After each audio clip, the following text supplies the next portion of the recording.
Howdy, everyone. Frankie here, New West Reset. Hello, how's it going? Welcome back. Thank you very much for shooting in and joining a fella here for another one, another live one, as a matter of fact. New West Reset Live, episode 174 here today, Sunday, June the 7th, 2026. Just two frog hairs past 5 p.m. local time. That's mountain time, of course, because as always, we're coming at you live from the foothills of the Canadian Rocky Mountains, right here in Calgary, Alberta, up in Canada there, buddy. Oh, for sure, eh? How's she going? Thank you very much for joining me here. Episode 174 here today on the show. We're going to be resuming our series, the Pedestrian Oblivion series. Today's show brings us back to electric trams, streetcar, trolleys, whatever you want to call them. Between the streetcars, all the pedestrians, the bicycles, the automobiles, horses and buggies, the traffic is chaotic. And this time it's in Christchurch, New Zealand, down under their land, with the Kiwis. And as usual with this series, it's almost as if folks just don't know how to avoid the traffic in the early 1900s-ish. I could not find the exact date on what we're going to look at coming up here on the show. My guesstimation is it's pre-WW1. But anyway, thank you for joining me. Yes, Christchurch, New Zealand, we're going to have a look at here for the New Zealand Pedestrian Oblivion. Beautiful day-ish today. 14 degrees Celsius. It's rained on and off. Then the sun will come out again.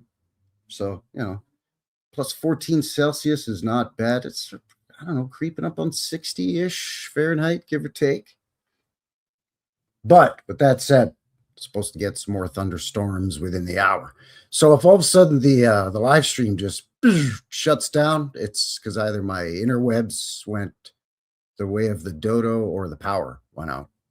One of the twos. Anyway, thank you very much for joining me here. Appreciate you. Thanks for winding down your weekend with yours truly on the Sunday Fun Day show. Good to have you.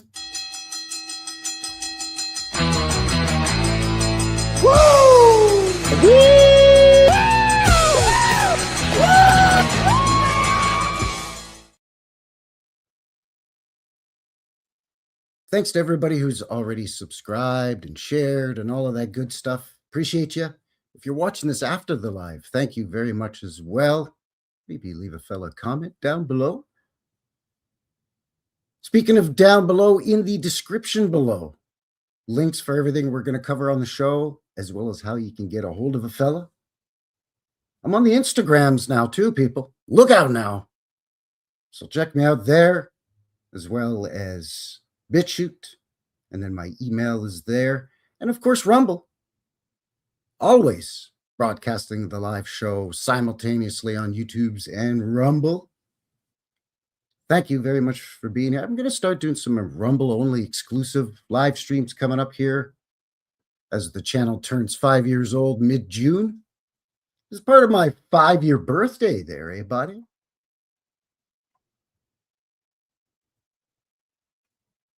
So thank you for joining me. If you're new to this series, this Pedestrian Oblivion series, the New Zealand Pedestrian Oblivion is no different than any of the others. I find some old footage that's generally taken mounted on the front of a tram or a streetcar trolley. And you could watch people traffic whipping in and out in front of these streetcars. It's harrowing, to say the least. Or maybe it's mounted on the front of a car, an old jalopy, as it's following a tram or a trolley along its route. I think it's route. No, route. Hot route! What is hot route? Anyway. This one I found is in Christchurch, New Zealand. I think it's home movies, though. It's not like one of the official Edison or Lumiere brothers like I've shown on the channel before in this series. But anyways, I find this. I put some little background music. And then we watch it together.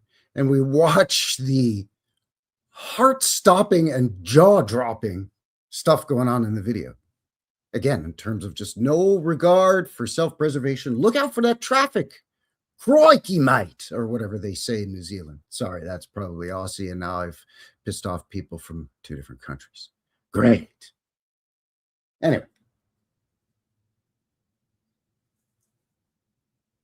We examine it together, we look at it, but also the other reason why I like it is because obviously in the background you can see all the old world buildings going by as the camera's rolling along.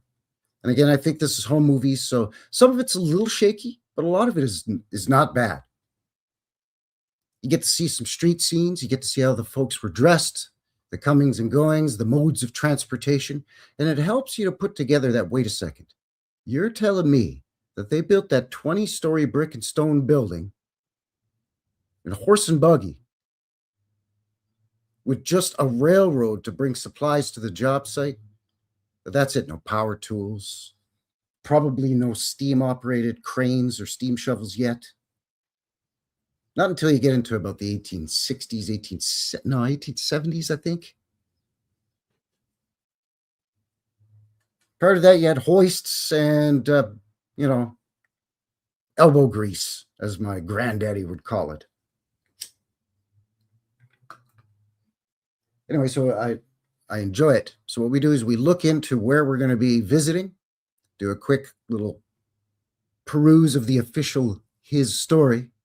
Then we take a mid-show break after watching the video. And then when we come back, we generally look at some old photographs. This one's no different. So we're going to roll it off here real quick. Before that, let's say howdy to everybody in the chat, in the box. Say hello. Let me know how you're doing. What's happening? What's happening, baby? Hippie Shake is here. Good to see you, Hippie. Hello, hello. Bradley Johnson in the box. Good to see you, bud. Yas Gurley is here. That's Sandra, don't you know? Good to see you. Tommy Rogers. Hello, hello. Howdy. There's KJ. Kinley Jackson. Yes, thank you very much. That's great. That is fantastic. Kinley Jackson says, I will email you, Frankie. Russ and I both be there. We'll both be there. Excellent. Thank you. Yeah, give me an email just so that I can have a general head count. Let me know what day. I believe you're saying Saturday. And also what size you wear, bud, because I'm going to be bringing some T-shirts, but I'm going to be heel-toeing it to the exploration site. So I'm going to be putting stuff in my backpack. So I don't want to pack 18 size extra larges if I don't need them, or whatever the case may be. You know what I'm saying? But hats, New West Reset T-shirts all around. I'll get into that here in a moment. First, I got to say howdy to Kathy Broughton in the box down in the Kentucky Bluegrass State. Good to see you, my friend. Hello. Hello, hello.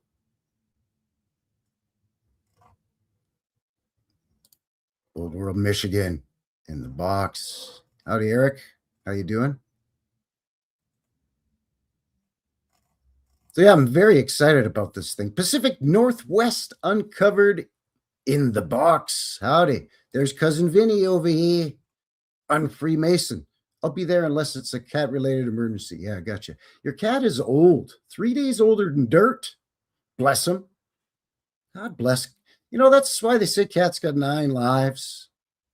Because, man, boy, howdy, I tell you what. These cats, and not for, lack of being spoiled. They're spoiled. But anyways, good to see you, Cousin Vinny. Cousin Vinny's going to be there. Always good to have him, Cousin Vinny. Because you know what happens here on the channel, right? You get yours truly, Frankie Fingers over here, and then next thing you know, you get Cousin Vinny. Eh? So now you know what I'm talking about with the whole New West Reset thing. No. What? No. What I said about Frankie Fingers. Oh. That Frankie Fingers yeah. a New West Reset of the sand. Wait, what?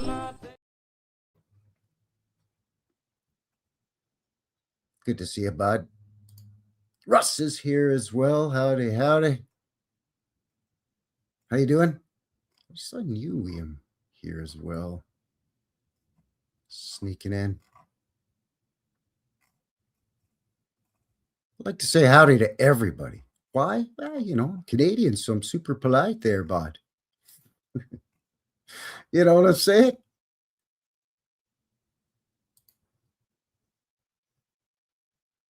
Ready for Rumble now. My bad for the delay. Oh, no, come on. Come on now. No worries. You know, time zones and whatnot and who's it gets, gets confusing. Channel 53. Hello. Wiley Metz is here. How you doing? Good to see you.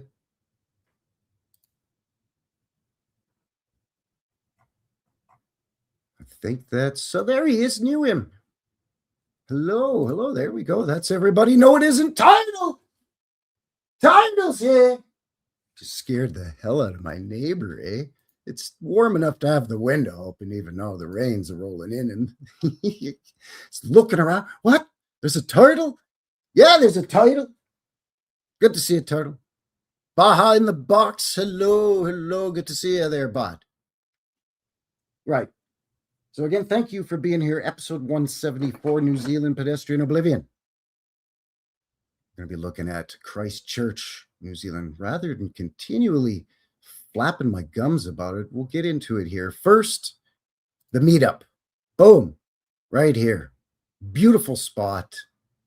This is Rouleauville Square, which is sort of the entranceway or the gateway leading into the old French-Canadian Mission District. It's a lovely place.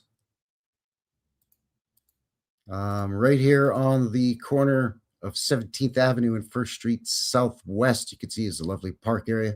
They've got some plaques set up. They've got about a half dozen plaques set up around the perimeter.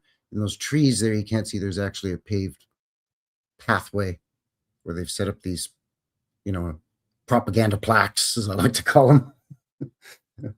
Be that as it may, it is very interesting, you know, to hear what the official narrative is. So we'll meet there and then we'll have a cruise around and do some glad handing and some back slapping. How you doing? We'll have a look around. Yeah, we'll grab some coffee and, I don't know, tea or crumpets or coffee and donuts. So that's how we do it over here, there up in Canada, eh, bud? But whatever you're fancy, it's all on me. Then we'll start having a looking around and we take photos, video, whatever. After all the introductions, we'll take a break. We'll grab some lunch. Then we'll continue traipsing about. We'll end the day off with some, you know, I don't know, pizza and burgers and a couple of wobbly pops or something, you know, just in case you missed it in the little trailer at the beginning. So yeah, should be a good time. Couple of hours at least, right, of walking. So make sure you're wearing some comfy cross trainers, sneakers, you know, whatever you want to call them. You know, some good, comfortable shoes. I'm going downtown, and I'm gonna buy me some new shoes. Anyways, I'm going to be bringing a bunch of New West Reset gifts to hand out to everyone. I've got the official New West Reset t-shirt there in black with the logo. And then the limited edition, I have a few left of the Shenanigans New West Reset t-shirt with those poor horses pulling the streetcar, trolley, tram. I mean, that definitely is shenanigans. Shenanigans. As well as the Schmutz trucker hat. I have a couple pairs of socks left too, so I'll bring those as well. So yeah. I'm really looking forward to it. It's going to be a lot of fun. It's going to be great. So if you're going to be in the area, either Saturday, June 13th or Sunday, June 14th, high noon there at Rouleauville Square, shoot me a quick email. Let me know you're coming. We can communicate. Let me know what size you're wearing t-shirts. My pleasure. It's my gift to you.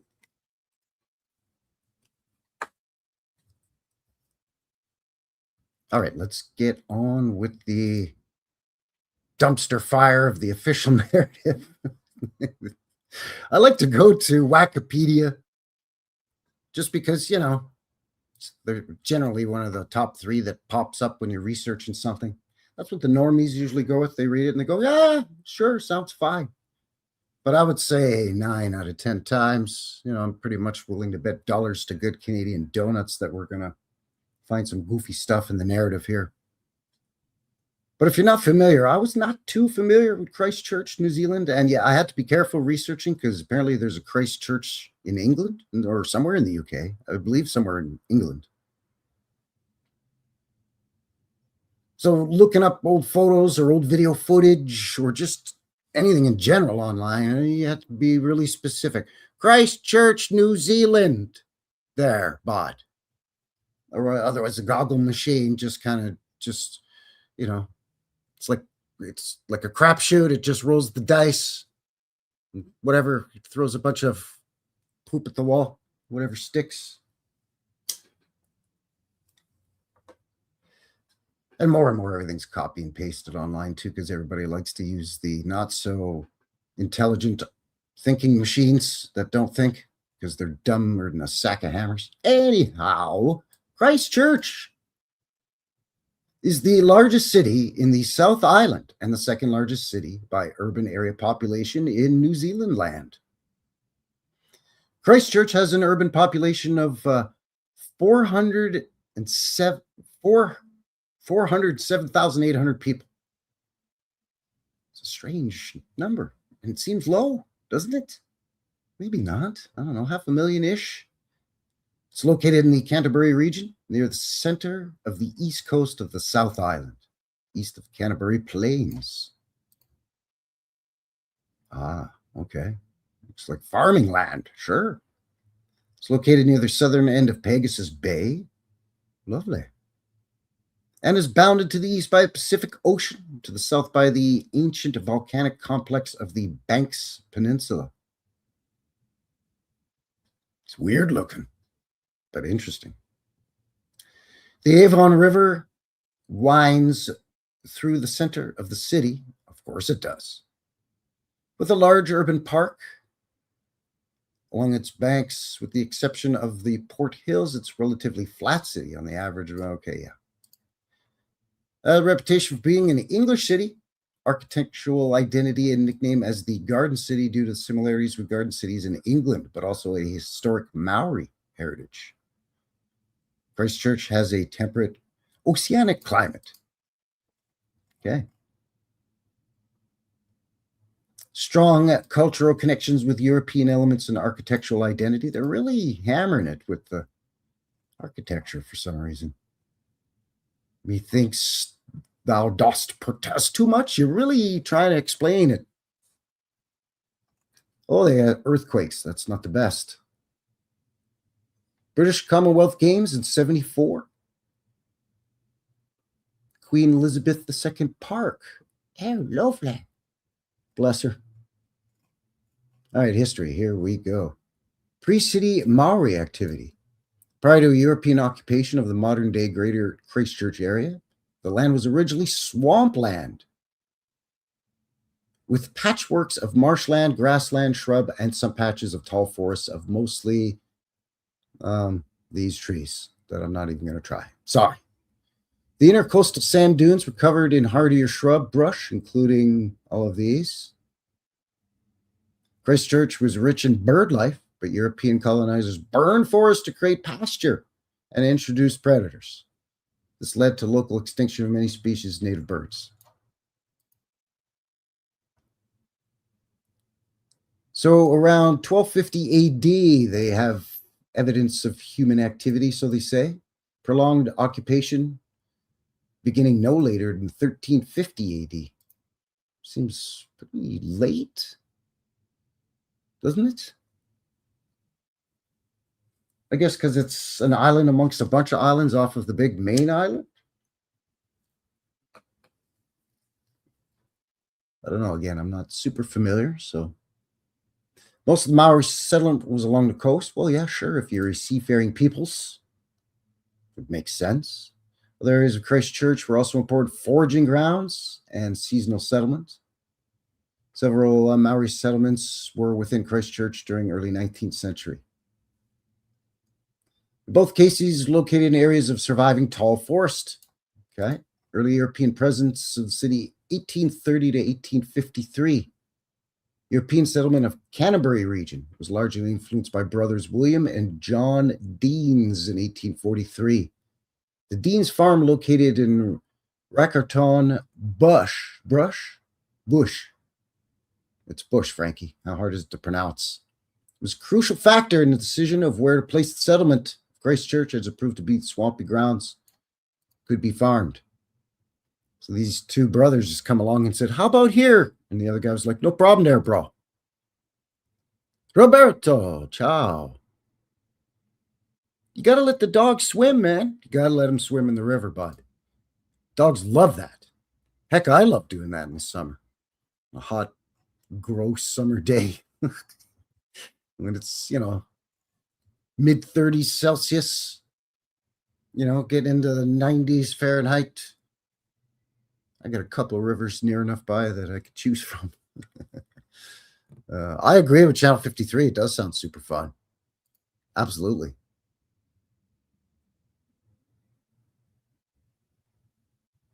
Yeah, that's right. Channel 53 says, yeah, never anything about 500 any AD or something. Seems like the Maoris would have been there for a super long time, much like the Aboriginal indigenous peoples of Australia land. And again, I don't mean to, mash the two together. I'm just, a naive Canadian there, bud. Oh, Thaddeus in the box over on Rumble. Good to see you, bud. Thanks for being here. Appreciate it. Anyway, these brothers just show up. And yeah, this place looks like it could be a pretty good, a little settlement, a little colony. We could farm this stuff. Sure. So they named their farm after their former parish in Ayrshire, Scotland. Ayrshire. It's kind of fun to say.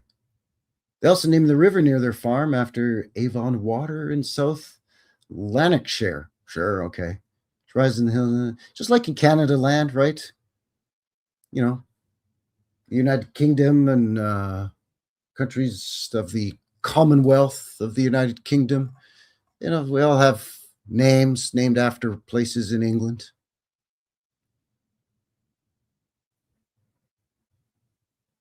So the Canterbury Association Chief Surveyor, Captain Joseph Thomas, who's a British explorer and surveyor. Okay.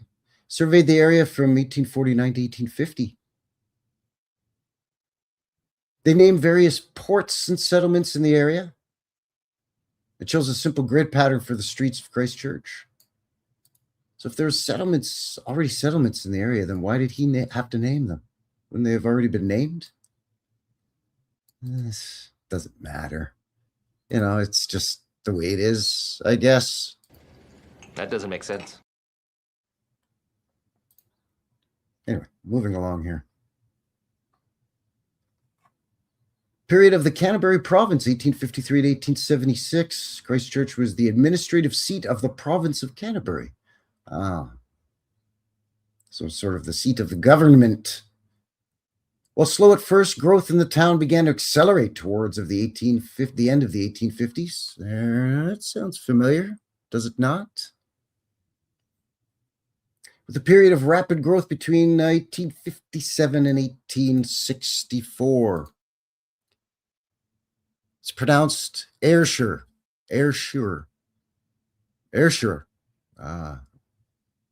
So AYR is not IR, it's air. Okay. And then Shire is pronounced sure. Ayrshire. Plus, my Canadian accent probably ain't helping too much there, bud. Oh, for sure there, eh? So it became the first city in New Zealand by letters patent on July 31st, 1856. Then they get the Archbishop of Canterbury. Oh, now it's some lady. Sure, why not? Stunning and brave. In 1862, Christchurch City Council was established. So it took them, like 6 years to kind of get her going there, but okay. 20,000 immigrants between 1871 and 1876 arrived in Canterbury. So 5 years, 4,000 people a year back in. And don't forget, it's not easy to get to. I mean, they're not specifying where these people are coming from, if they're coming from Asia or if they're coming from other British colonies or Great Britain itself. Hard to say. Do not know. Howdy, Scott. Scott Pike in the box. Good to see you.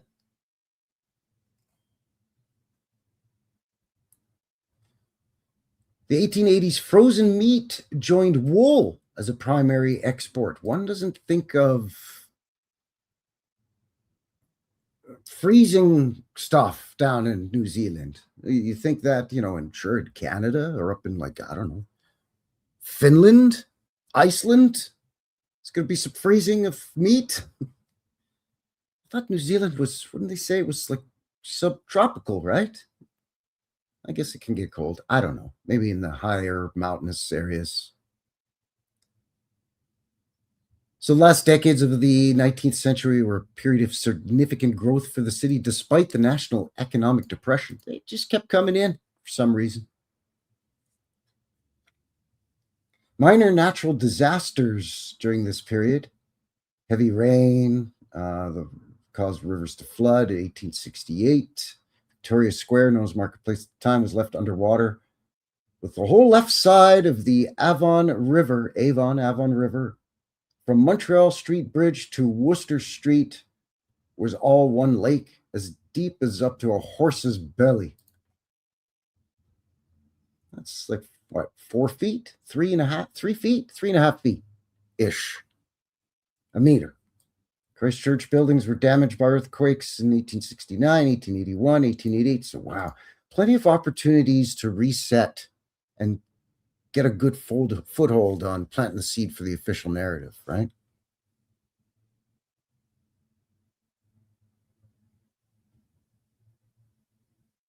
A lot of times I think that there are natural disasters and the powers who should not be use that to springboard their agenda into action, and then, create some kind of reset, even if it's just a small localized, this one area. Now, can these evildoers create disasters that can be passed off as natural disasters? Sure, floods and levee breaks and stuff like that, so-called wildfires or forest fires, Who knows, right? I don't know. I'm speculating.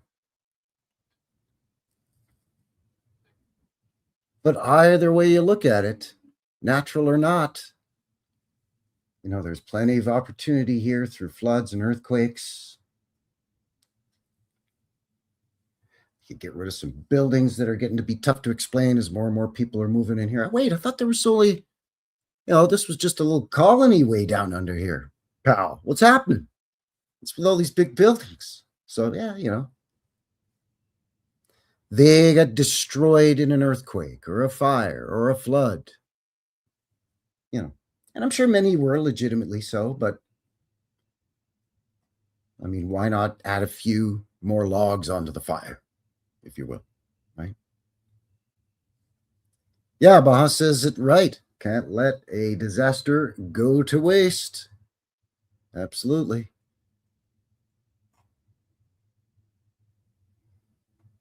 Oh, that's kind of you. Robert Iacco. I'm butchering it, but Robert Iacco in the box. I wish I lived by you, Frankie. So cool, I would attend. Oh, that would be great. One day we'll get there. One day there'll be an opportunity to have a big, huge meeting where tens of thousands of people, like I'm talking about in a stadium somewhere. You know what I'm saying? It'd be like going to a Motley Crue concert there, bud. It'd be like going to see the Tragically Hip. Anyways, they started building stuff like, the Cathedral of the Blessed Sacrament and a bunch of other crazy stuff we'll look at here coming up. Then, of course, the industrialization in the late 1800s, early 1900s. New Zealand International Exhibition in 1906. Yeah, we're going to have a closer look at that building as well. Million visitors. In 1908, the city experienced its first, there it is, major fire, which started at the Strange's department store and destroyed buildings in central Christchurch on High Street, Cashel Street, and Lakefield Street. So there you go. 1908, their great city fire. Its first major fire. So, first of many, we're to imply. Right? Angel Dreams is here. Hello. Good to see you. Yeah, exactly. Wiley's got it right there. Wiley Metz is dynamiting stuff. Oh, it was the earthquake there, bud. Absolutely. Oh, for sure, buddy. Or, the fire. Now it's structurally unsound. It's gotta come down. Gotta knock her down. Or we gotta blow it up to create a fire break. We've got to destroy these buildings so the fire doesn't destroy these buildings. What? It doesn't make any sense to me. Despite Central City remaining relatively unchanged between 1914 and 1960, that's where I was able to find some nice photos, by the way, Christchurch grew rapidly during the 20th century, in part due to the construction of many state houses. So suburbs is that's what they call state houses. The early state houses were built in Sydenham in the in the 1900s to house workers that were employed in nearby factories. Oh, okay. So yeah, there you go. Factory towns. Definitely familiar with that. Company towns, factory towns, mining towns, railway towns. Every town's got to have a purpose. Every town's got to have some kind of backstory or hidden meaning. It can't just be a bunch of farmers lived close by and they needed a post office and a church and a school. So they built some. They got together, and over a few months, they built a little wooden one-room schoolhouse like my daddy went to, by the way. No, it's just all of a sudden, you got these official stories in play.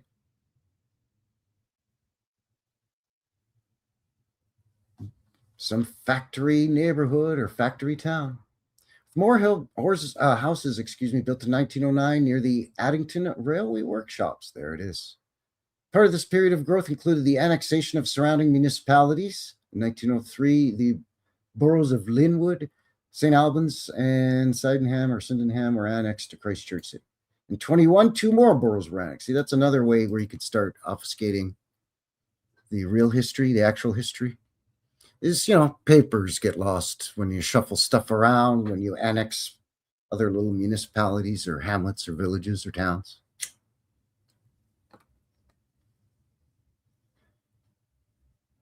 In 1941, the New Brighton Borough was annexed. In 1945, the Sumner Borough was annexed. In 1953, an urban part of Heathcote County was incorporated into the city.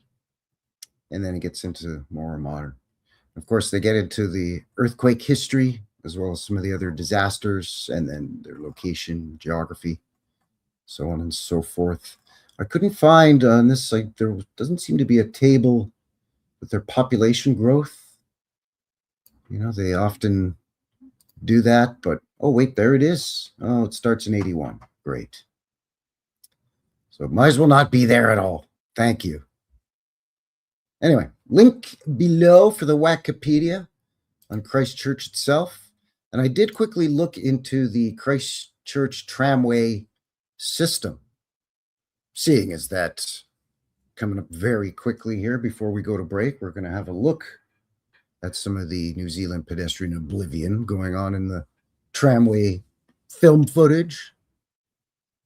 But definitely worthy to share this. Again, the Wikipedia and link below.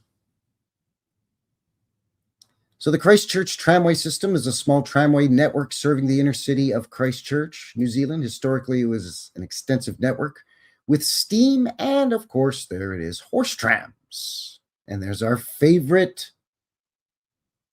sketch that has been I'm assuming watercolor painted. Not like you can't find your fair share of ridiculous photos online of real horses pulling real trolley trams, but they're going to put up, I guess it adds to the magical mystique of, oh, it was so long ago. Anyways, from 1882, and then electric trams ran from 1905 to quite late, actually, 1954. Good on you, Christchurch. You duked it out until the mid-50s. And then it was, replaced by buses. Of course, they keep a heritage tram, because why not?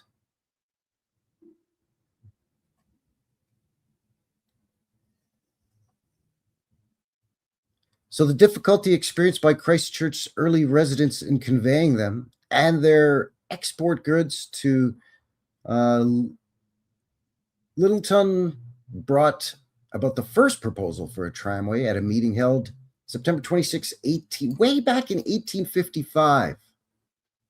They're like, we got to get people between here and there. Why people were traveling back and forth at such an early time period when they should really just be working on building up the infrastructure in the town of Christchurch itself? And then what goods is this little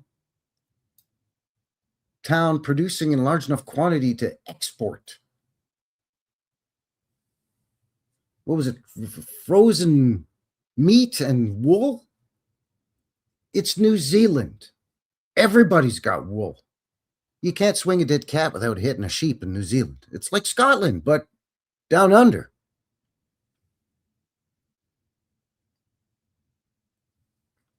So the merits of both wooden and iron-based tramways were discussed, and a resolution was passed in support of the construction of either a tramway or a railway.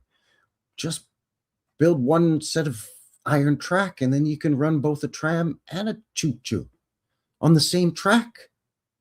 Just make sure you have the gauge match. The distance between the wheels, the width of the axle, or the length, I guess, or the width of the wheelbase. Sixer in the box. Good to see you, bud. How you doing?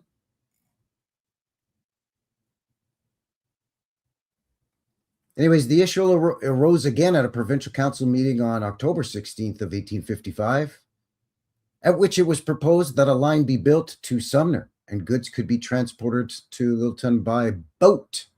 A couple of leading and influential figures spoke out against the proposal as it was voted down. It was not until 1858 the matter once again gained attention. Despite a general brief that the idea itself was good, the provincial engineer's estimate of £6,000 was enough to ensure that the idea was not acted upon. The provincial council eventually opted to construct a railway line, the first section between Christchurch and Ferrymead, 1863. That's pretty early on, too, for a railway. And the Ferrymead and Littleton section opened in 1867. Huh. Howdy, Stephanie. That's Babylon Fox in the box. Hello. How you doing? Robert says, my town was last stop on trolley from Cleveland to Chagrin Falls, Ohio. It has tunnels under streets. It's so cool. Yeah, you know what? I think what was called the interurban, what we now know was referred to as the interurban tram or trolley system, was much more prevalent than we were initially led to believe. I know. Shocking, right? You're completely dumbfounded by that, I know. But anyway, yeah, there was a lot of trolleys that would come to your town and it would kind of weave back and forth a few streets and sort of in your downtown. And then it would go to a single track with a few side tracks to let other trains coming the other way pass. A few stops, rural stops along the single track as it goes between one town and the next. And when it got to the next town, it would weave around your downtown, a route or two, a road or two, a street or two, and then off to the next. And it would do that, 3, 4, 5 towns, depending the distance. And then it would loop back. Pretty amazing. Pretty amazing. And I think that was a lot more widespread than we were led to believe. Anyways, on September 20th, 1872, a meeting of prominent local officials discussed the matter of a tramway and concluded it would be desirable to construct a line between Papanui and Christchurch railway stations, especially in light of the North Railway having opened to Rangoria earlier that year. Estimates were prepared and was suggested that the company be called the Christchurch and Papanui Junction Tramway Company. It's a mouthful. Doesn't exactly roll off the tongue, but all right. I mean, it's all there in the name if you had any question what the company did, I guess. City Council, however, was opposed to the idea and declined to support it again, saying that in the opinion of this meeting, a tramway is objectionable for the following reasons. One, tramway is not required. Even though earlier they're saying people and goods to export need to get from A to B. Anyway, continuing. Point number 2, the streets are not wide enough. BS, we'll see that in the photos coming up in the later half of the show, second half of the show. And 3, a tramway would be retarded. Would retard the railway station being brought into a more convenient place for the citizens. So they're afraid that the tramway, people would show favoritism of the tramway accessibility over the railway accessibility. So they don't want to show favoritism towards the tramway system, but they're darn fine at showing favoritism towards the railway. Hey, you scratch my back and I'll scratch yours there, mate. Or sorry, again, I'm doing an Aussie accent. I'm sorry. I do not know how to do a Kiwi accent. I apologize. That's racist! Well, what are you going to do? Mr. Infinite in the box. Howdy. Good to see you.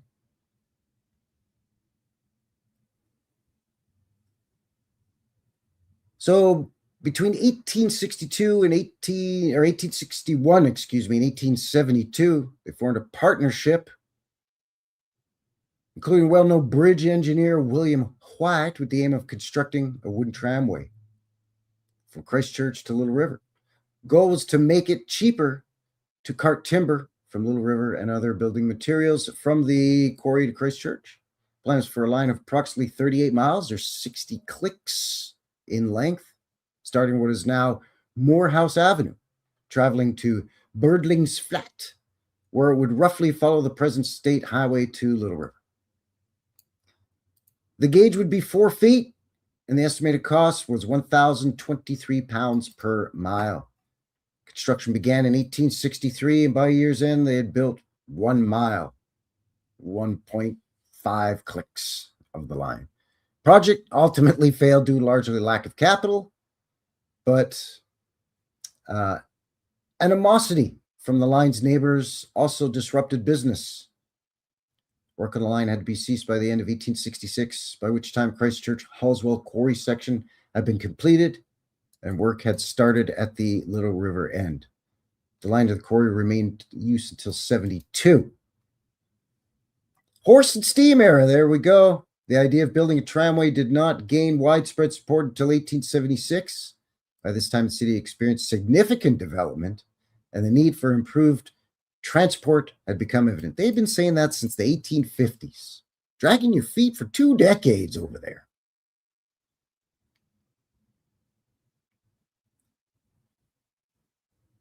So with passing into law of the Tramways Act of 1872 and the City Council dropping its opposition to the idea, finally, the political environment had become more agreeable to the formation of tramways. Trams became a reality for Christchurch on March the 9th, 1880, when the first revenue services commenced on a line from Cathedral Square to Christchurch Railway Station via Colombo Street. Beautiful tree-lined street to this day. The company behind the venture, the Canterbury Tramway Company, had been formed in 1878.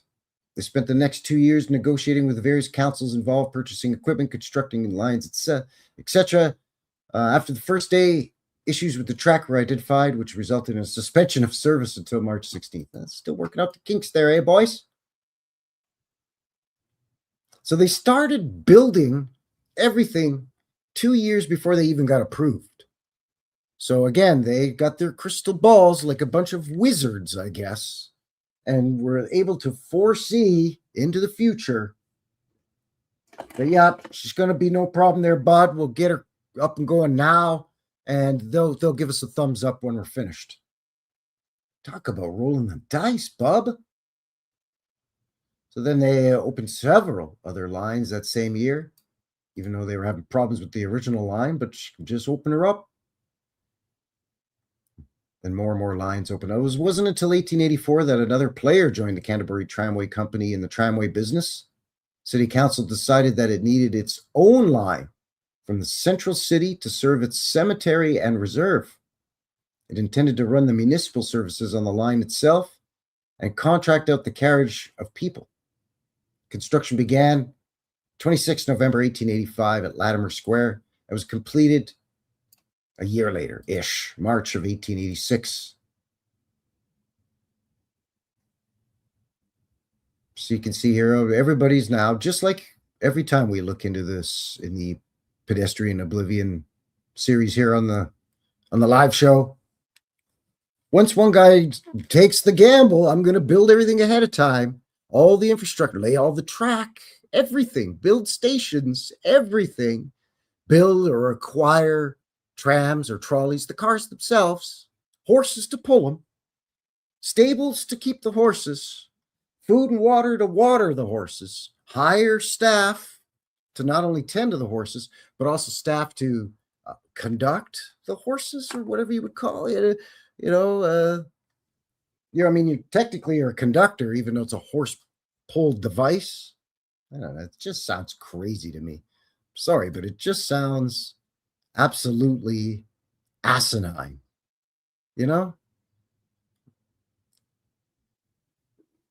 It's just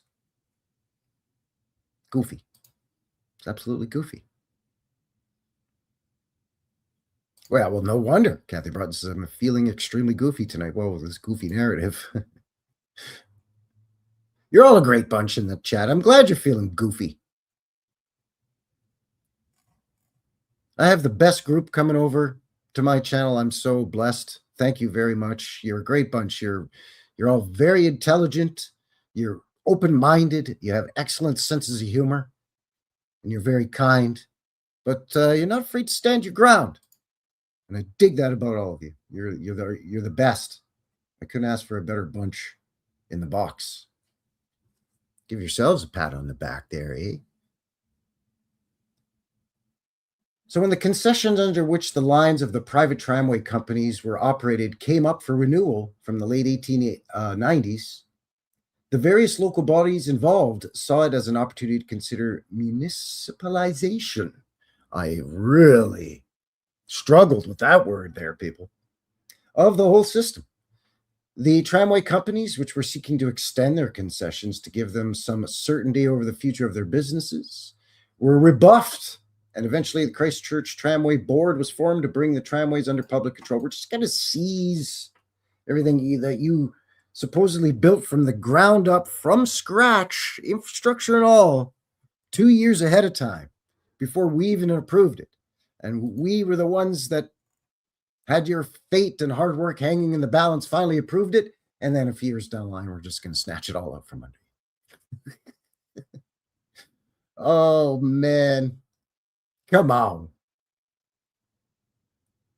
Then finally, the electric era of 05 to 1954. Like I said, they had a pretty long run. We finished her up here in Calgary in 1950. A lot of other cities, late 40s, 50, 52. I've heard as late as 58. where it's completely shut down, right? And by then it's all buses, whether it's diesel buses, electric buses, trolley buses, where they take a bus and it's hooked up to the lines from the trams, and they add more, overhead lines in addition to what was already there from the trams. That's repurposed. I know, again, big surprise, right? Shocking. Anyways, they finally went electric. September of 2004, they started work. And by June 5th, 1905, the official opening day. Of course, they did have some overlap between, where they would have electric trams running and the poor horses pulling the trams at the same time, till eventually the horses were phased out. Doesn't really make much more mention of the steam-operated system, though. Talks about horse-drawn tractor engines. Maybe that's what they mean by steam. Or traction engines, excuse me. They did some road improvements when they added tram lines. Or are they just uncovering what was already there when they decided to get rid of all the mud off of the streets? I don't know. I'm just asking questions. That's all I'm doing. I'm just asking. No more questions. Don't ask any more questions.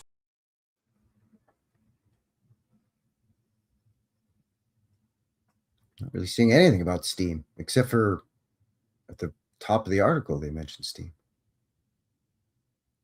Just quickly perusing here. Steam, nothing about steam. Telephones, sleeper cars. So they get into all this detail. How many poles? How many miles? Feeder cables. Electric bonds. Yards of metal. What about the steam? When did that phase out? Not seen it. Of course, it quickly became popular with the public. They had been begging for it since 1855 or whatever, apparently. Anyway, not really seeing anything about steam. I'm not going to die on that hill. I'm just saying it's peculiar. It might be further down here in the article, but we need not beat a dead horse. I think you're picking up what I'm putting down with the official his story as per usual, right? Yes, indeed. The great cleanup. Absolutely. Absolutely.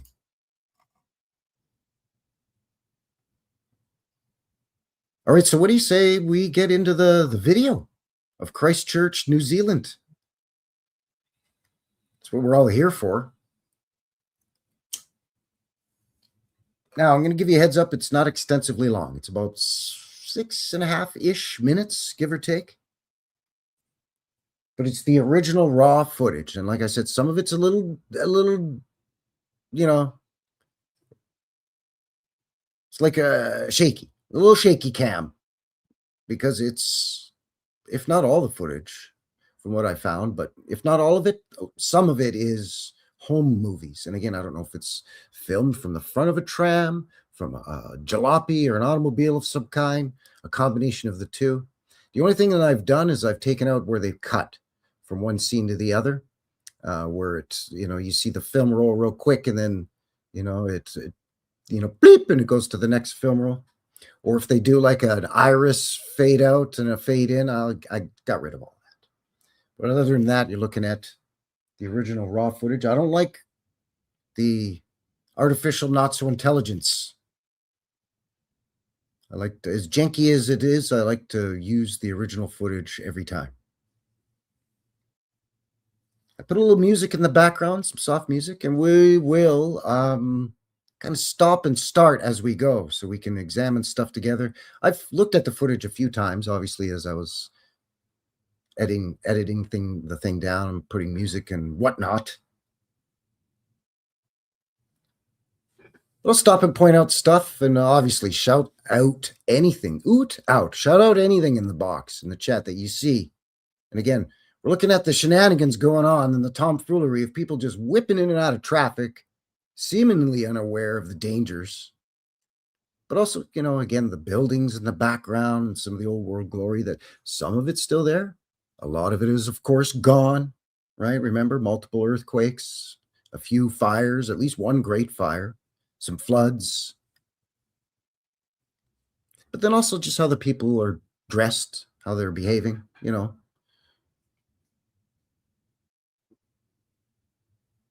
That's right. Kathy Broughton says those darn horses could do it all back then. Wiley says, Kathy, you know it. Yeah, absolutely. Oh, man.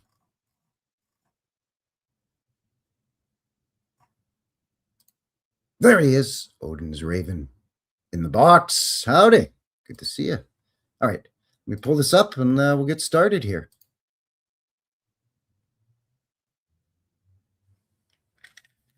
And this is early 1900s. Again, I couldn't find an exact date, but my guess is pre-WW1.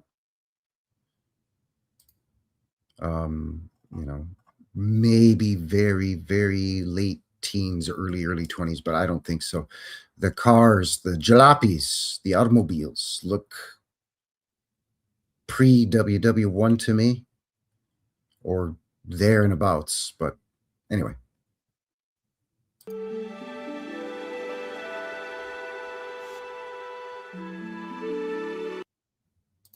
Yes, they have great stuff on there. They'll pinch you though if you try to copy it and reuse it. Yeah, they don't like it, so I don't bother. But yes, Periscope has great stuff. Absolutely.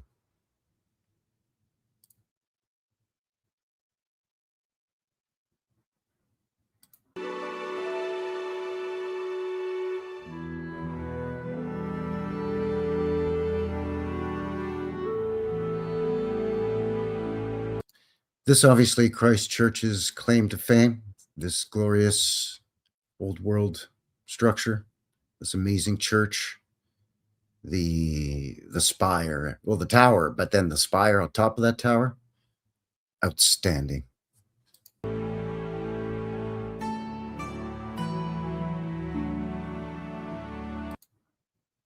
Yeah, them and the Pathé ones too, like British Pathé, for example, right? I get a lot of stuff from the CBC and various Canadian public broadcasting channels online, and a lot of them have a YouTube channel too. But that way, as you know, a Canadian taxpayer, my taxes have helped to pay for the production of this material. So I'm an investor. I partly own it. So, and you know, that's not a problem when it comes to YouTubes. It's other stuff. You know, you think you're altering the footage enough and stopping and starting it enough to comment on it where it becomes fair use, and some people still try to jack you for it. I've been dinged a couple times, but it's not too bad. One was bad, where they didn't even give me a warning or anything. They just yanked down my Reset 1700 mudflood documentary.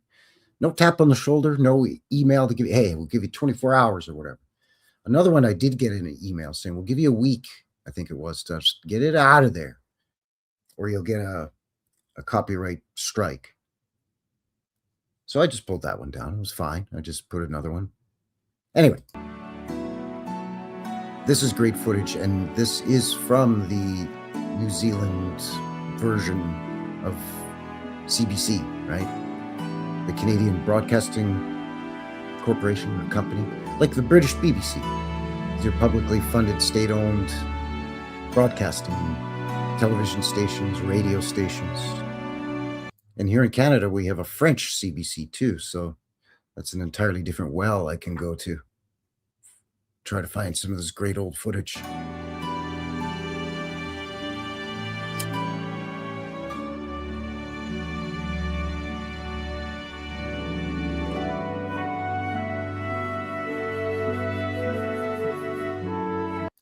So I'd like you to take note that, if you remember, in that Wikipedia article, they were saying the streets were too narrow. That was one of the objections, supposedly, from town council or city council or whatever, why they struck down putting in a tram. Streets are too narrow. Look how wide ass these streets are, son.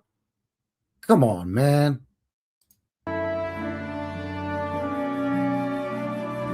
And we're going to see more footage where the streets are wide like this.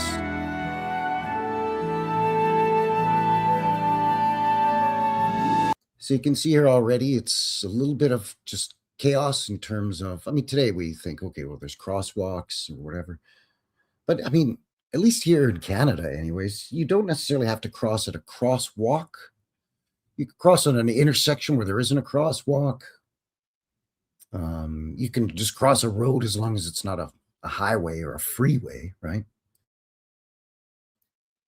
That isn't supposed to have public access anyways. There's no public easement on a highway or a freeway.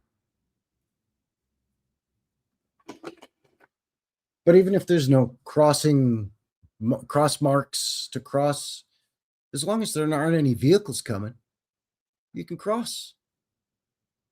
But bicycles, people, trams going by, and already you're starting to see it start. There's a little bit of a sense of there's no order. The soothing music is just a warm-up. Don't let it blow you.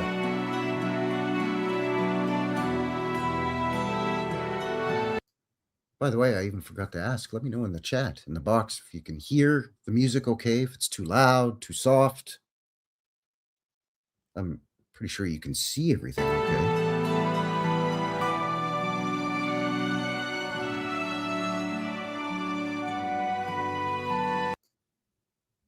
Old World Migmok in the box. Quay Nitap. Good to see you. Yaskerly says, I've always crossed anywhere, but with intent attention. Yeah. Just look up from your phone for 2 seconds, will you? Before you step foot off the curb or off the sidewalk. Excellent point, Wiley. Wiley Metz in the box is an abundance of fine clothing. Yeah, people dress nice all the time, right? Like today, if you go to the convenience store just to grab something quick, right? Oh man, I need something for something tomorrow morning for breakfast or whatever. I'll just run over there and grab the cream for my coffee or whatever real quick. And you go to your local, bodega, convenience store, whatever you want to call it. Go in and buy a thing of refrigerated coffee creamer. And the people in there are wearing what I call pajama bottoms with slippers or flip-flops or sandals, thongs, whatever you want to call them. And like a t-shirt with pizza stains all over it. Their hair's all effed up because they combed it with their pillow. It's like, really? Really? Like, I know, like, yeah, man, I don't care what other people think. Oh, aren't you virtuous and excellent? It's so much better than everybody else. But at least have some self-pride, self-esteem.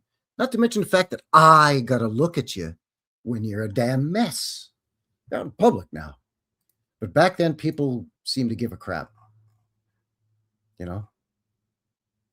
Waistcoat or what we call a vest with a jacket, like a 3-piece suit or a sport jacket or a blazer with a waistcoat, dress trousers.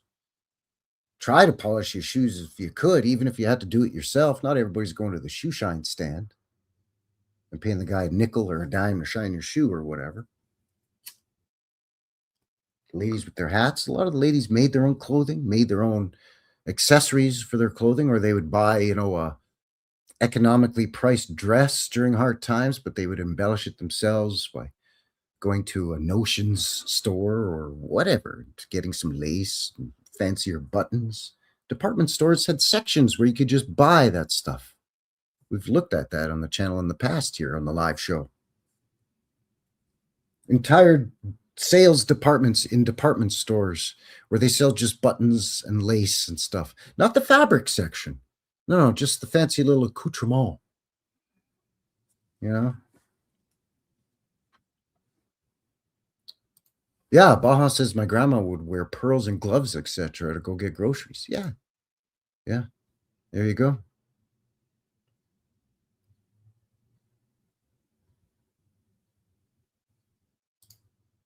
Adam in the box. Welcome. Adam Forrest says, yeah. Oh, cool.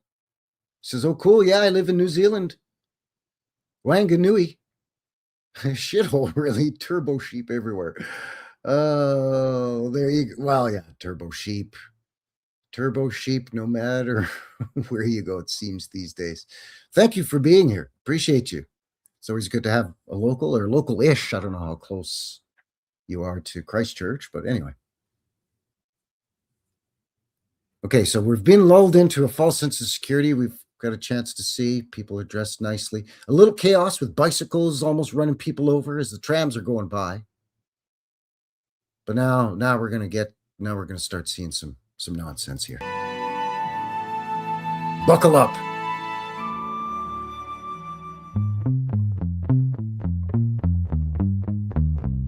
Again, to the point of everybody dressed nicely. The ladies got to have the dead birds or the flowers on their hats.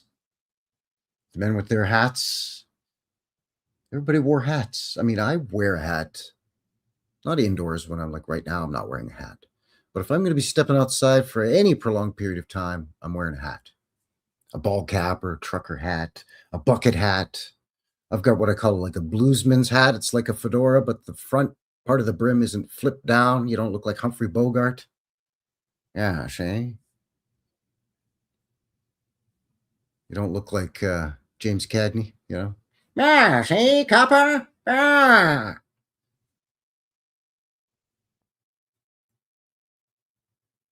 But everybody wore hats. I even have a couple of those pork pie hats, or what I call newspaper boy hats, you know. But that's because I'm bald. I don't want to get sunburn on my head in the summertime, because that is no picnic, son. Let me tell you, no picnic. And then, you know, in the winter when it's minus 30 degrees Celsius, thank you very much, I'm wearing a hat of some sort. Yeah.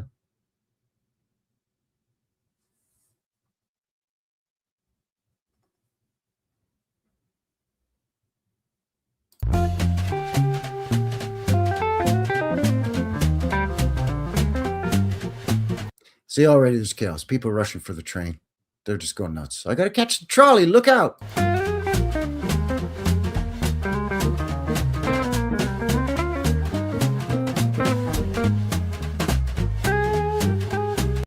Now again, look how wide these streets are. Streets aren't wide enough for a trolley. So motion denied. We are not going to approve a tramway system. Pulling my leg, right?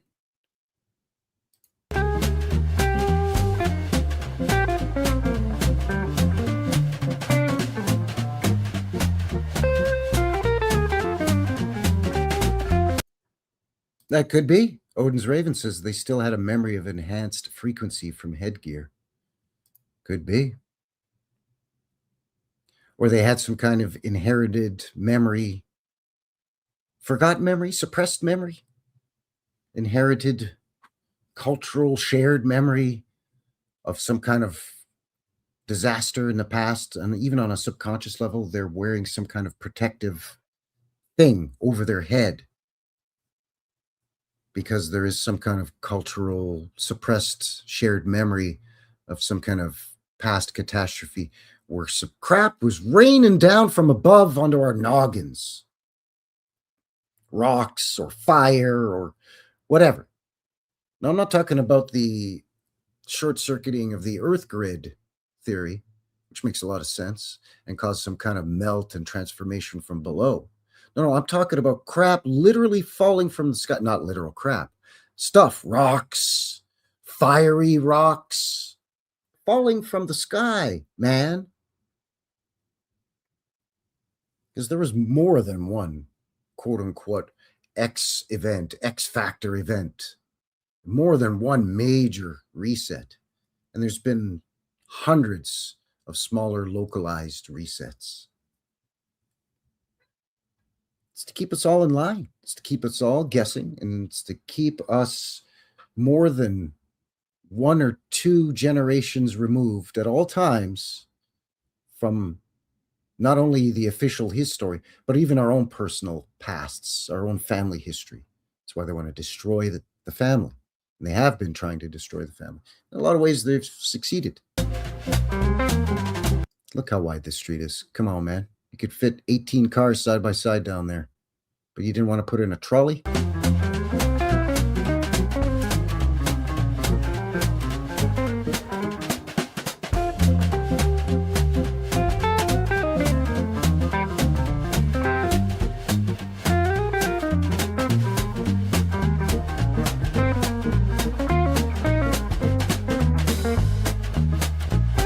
Now, admittedly, some streets are wider than others, of course, but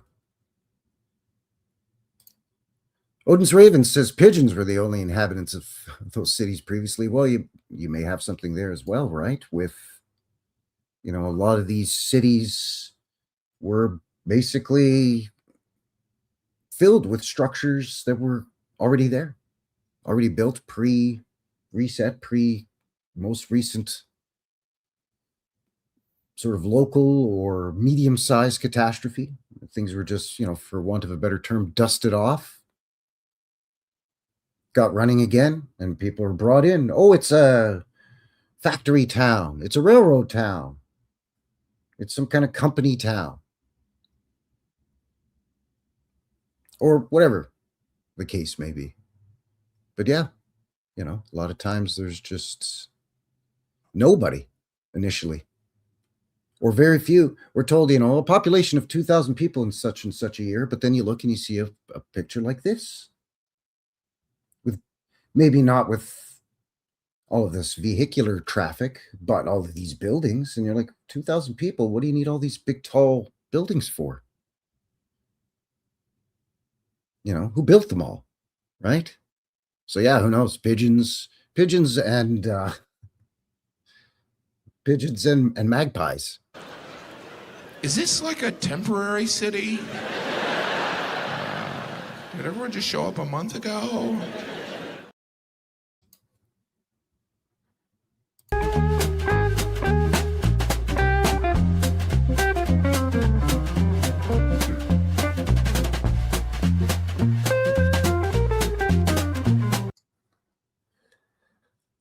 So you can see here we're at a time where there's still handsome cabs or horse and buggies. There's still people riding or driving horses and buggies, horses and carts, but we have cars. And again, I'm just guessing by how the cars look that it's pre-1910-ish or right around 1910, but it could be 1915, 16, maybe even late teens. It's really hard to tell too, because I don't know where these cars are coming from. Where do New Zealander cars come from? England? I don't think they were making their own cars in New Zealand in the teens or even 20s for that matter. There's probably horse and carriage companies making carriages, but I don't think they were making cars, at least not at this time period. So it's hard to tell the year of the vehicle if it's a British car, because, I'm Canadian there, eh? We had Canadian-made cars and American-made cars up over here there, buddy.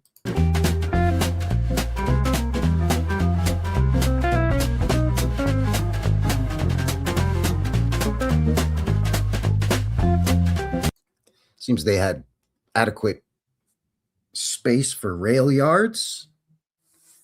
So, I don't know. Just the objections, again, going back to the official narrative on the Wikipedia, just keep knocking them down. That does make sense.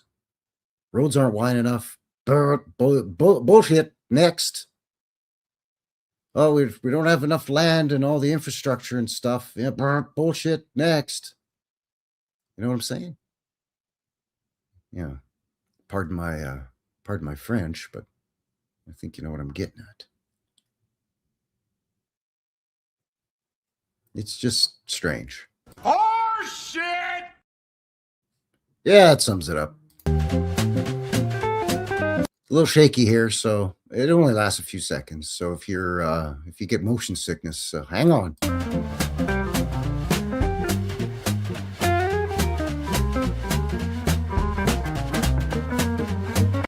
See, this is what leads me to think it's maybe the camera is in a car. And again, it's a home movie, right?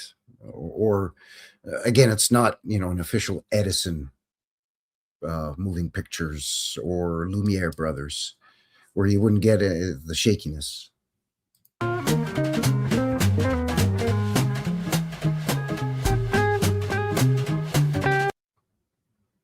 Old World Mi'kmaq says, bet those trolleys or trams went underground or in the mountainside.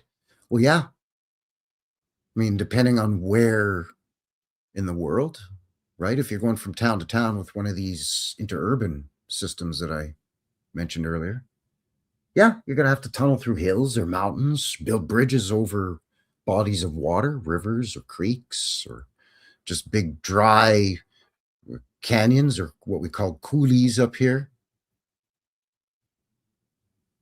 You know, small canyons or what have you. Yeah, you might have to do some tunneling. And then you can bet that, you know, I'm not sure again about Christchurch if they have a subway system. To be honest, I neglected to look. But even if not specifically with Christchurch, you know, there's a lot of other towns and cities that had, you know, the street level tramway and a subway. And, you know, they all connected. Absolutely.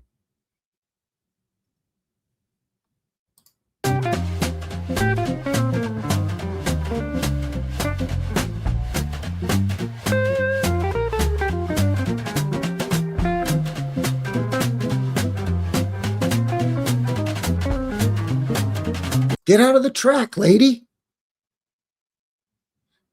Like there's a train coming one way at you and a car coming the other way at you, lady. You look nice with your coat. And that looks like a fur coat too, which doesn't make much sense in New Zealand.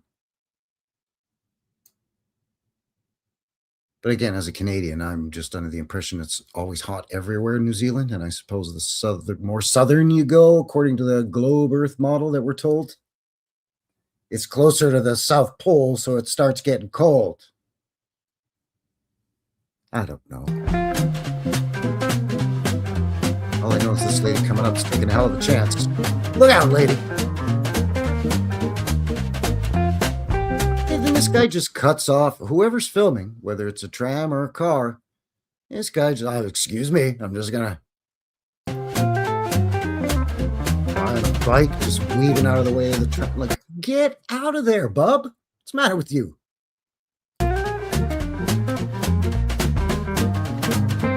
See, this is a little more steady. So I think this is mounted on a tram, whereas the other was in a car. But I'm just guessing.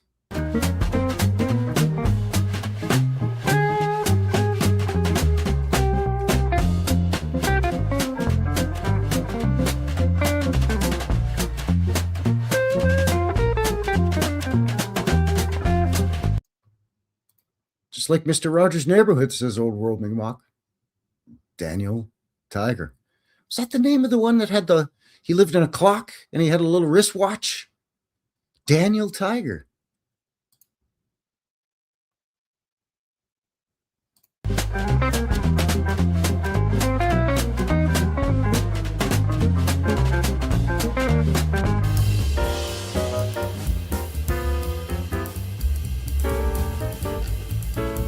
And of course, again, this is taken from 3 different videos, so it could be that it's pre-WW1, then, you know, just after WW1 combined. I tried to find and I couldn't find exact date for this.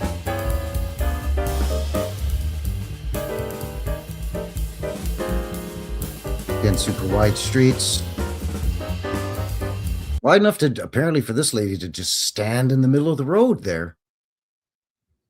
Just right on just about to disappear off to the left of the screen there. Just going to walk across and just stand and stop. Or stop and just stand there.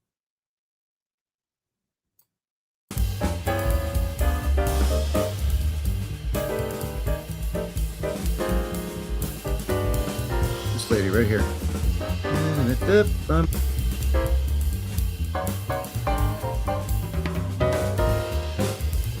Car almost hits the guy on a bicycle. Great. Nice job.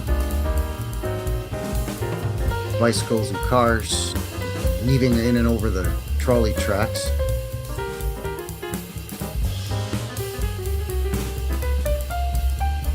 Watch this. Watch this truck. Look at this. Look at this. Will you look at this? Somebody come and look at this. This truck driver should not have a license. He should not be driving this truck at all. Go back to horse and buggy, dude. You're not ready. You are not ready yet, pal. I'm going to roll it back just a tickle, just a wee bit, just a scotch.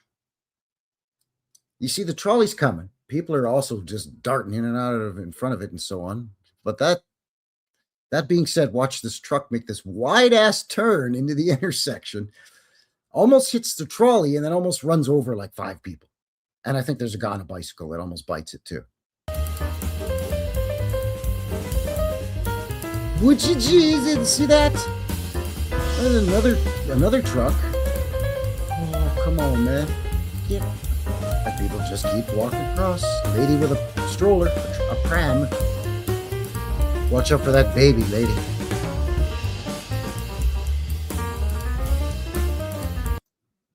Yeah, Adam's got it. Holy proximity called that, man. Yeah.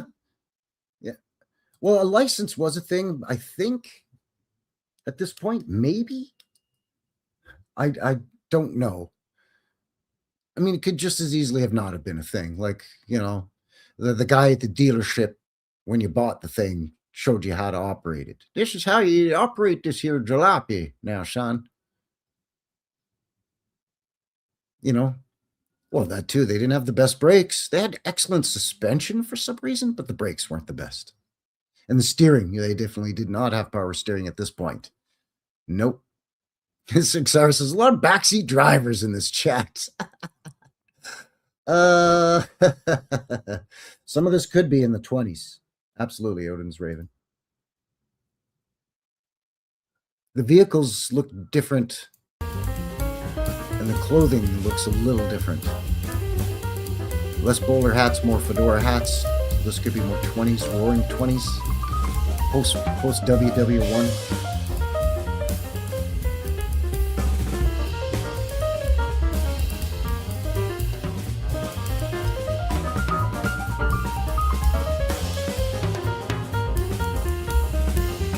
This guy on this bike. Not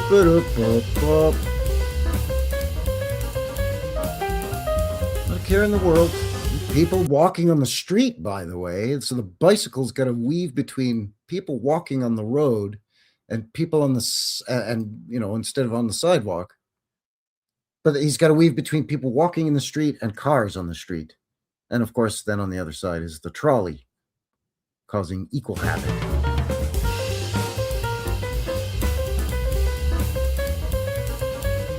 Again, all the buildings in the background are absolutely beautiful. Look at all the details with the tall doors and archways. All the embellishments along the roof lines of all of these buildings. I don't even know what's going on here. I think there's a cop directing traffic. But he looks like he almost got hit like 6 times. Just in this next clip here. Yeah. Like, oh, geez, look out, man. Look out, man.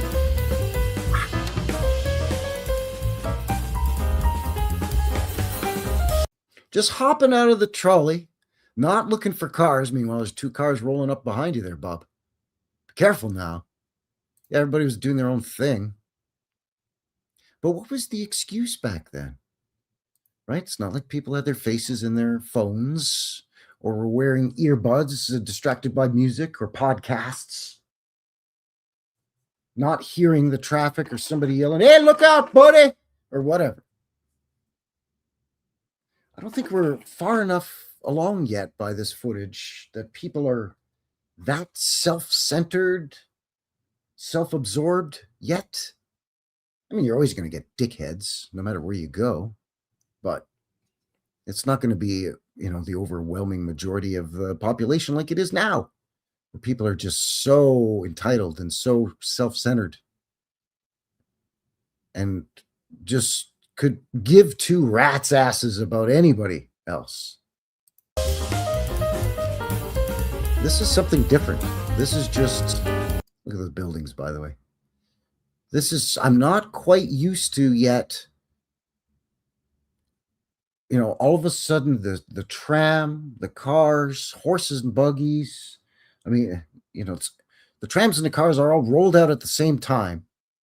Meanwhile, you got guys on bicycles and horses and buggies still whipping by.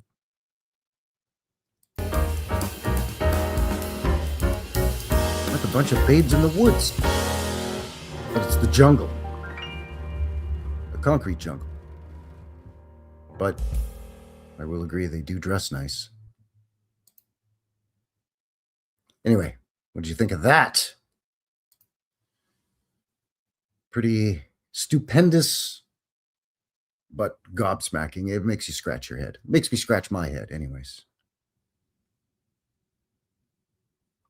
Like, I get it. Every once in a while you might, you're in a hurry and you're running to catch that train or whatever. And you might not be as attentive as you should be. But, if you're just doing the old weaveroo on your bicycle through traffic, or you're driving a truck, or you got a horse and buggy and you're just pulling out in front of the trolley or almost running over pedestrians, like, are you not aware of the concept of pedestrians and traffic in general? Nope, it's the pedestrian oblivion, completely oblivious. Anyway, with that, we're a little bit behind here with the mid-show break. So what do you say we do that now? We're on a roll here with old footage. So if you're new here to the channel, every live show here on Sunday, I take a mid-show break and I show you some old-timey footage. This is also from New Zealand, but it's not Christchurch, New Zealand. This is Auckland, New Zealand. Now, it's a short one, but a sweet one. It's about 2.5 minutes long. But here's what I want you to do. I want you to, A, smoke them if you got them. And 2, put your ear cans on, your ear goggles, and turn it up to 11 there, bud. Because this is a good one. This is from our friend of the channel, Dragon Sage, and his band, The Sex Witch. And again, this is Auckland, New Zealand, right around the same time period, early 1900s, 2.5 minutes long. Enjoy it. Stick around. Be right back.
All right, and we are back. Welcome back, everyone. Frankie here, New West Reset. New West Reset Live, episode 174 here today. New Zealand Pedestrian Oblivion. Today's show brings us back to electric trams, trolleys, streetcars. And between all of these streetcars and the pedestrians, the horses, buggies, jalopies, bicycles, traffic in general, it's just chaotic. And this time we were looking at Christchurch, New Zealand. It's almost as if folks didn't know how to avoid traffic in the 1900s. Man, oh man, especially in the early 1900s. Anyway, links below for everything we covered at the top half of the show. Thank you very much for joining me here. If you like what we've seen so far, please give a fellow one of these. And don't forget to do all the other stuff down there while you're at it, just to help a fella out. Oot. And of course, a belated happy birthday to Dragon Sage of Sex Witch.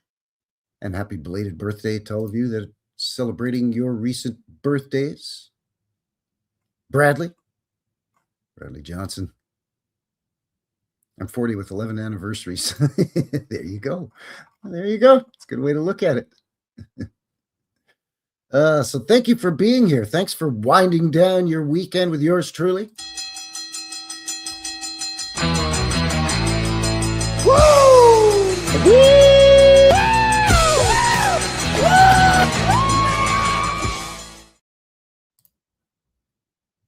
If you like that old footage, like we saw during the break, or like we've been looking at the top half of the show with the Pedestrian Oblivion, I've started a second channel called New West Rewind. That's going forward where you're going to find all the old vintage footage. I've created some playlists. I try to post a few times a week as well. Video goes up every week on Saturday. So please head on over there if you haven't already and subscribe to New West Rewind.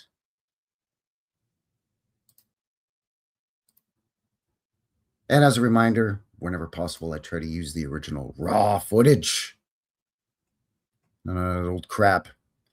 Another quick reminder, if you live in Calgary or you're going to be in the Calgary area, a week from today, next weekend, well, starting Saturday, actually, June 13th, but also on Sunday, 2 dates, I'm doing a meetup and a mudflood walkabout tour of the old Mission District here in Calgary.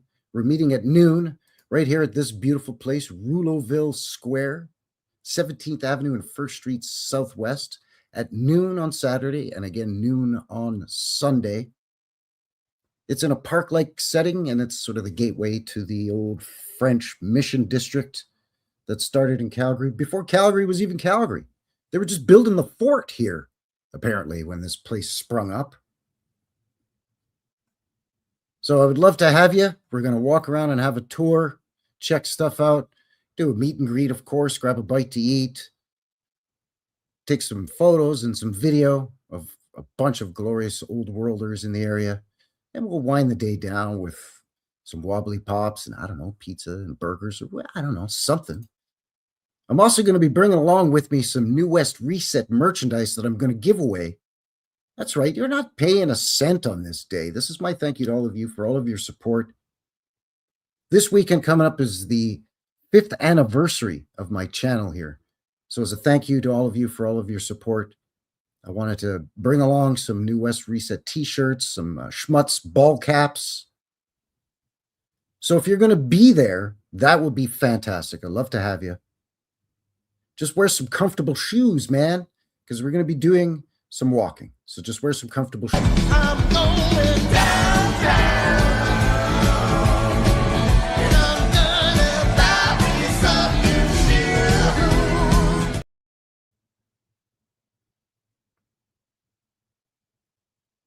So the black t-shirt is the original New West Reset channel logo t-shirt, 100% cotton.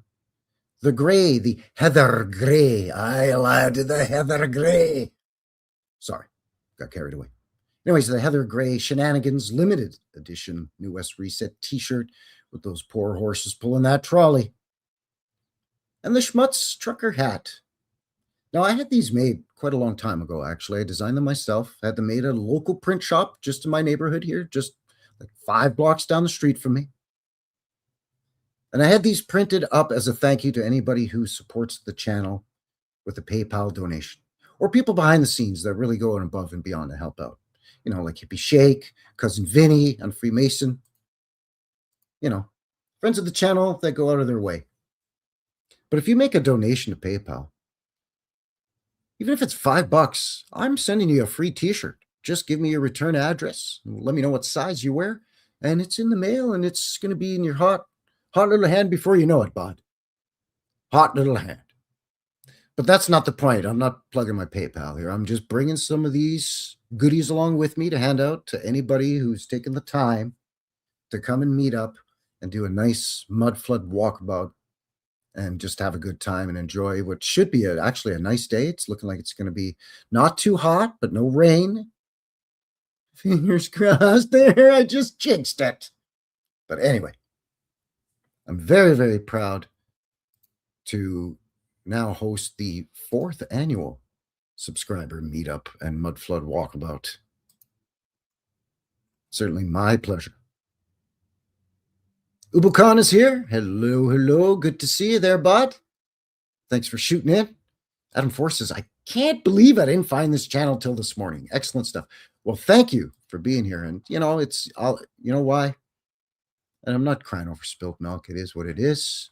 I don't do this for fame or fortune. I do this because I think it's interesting.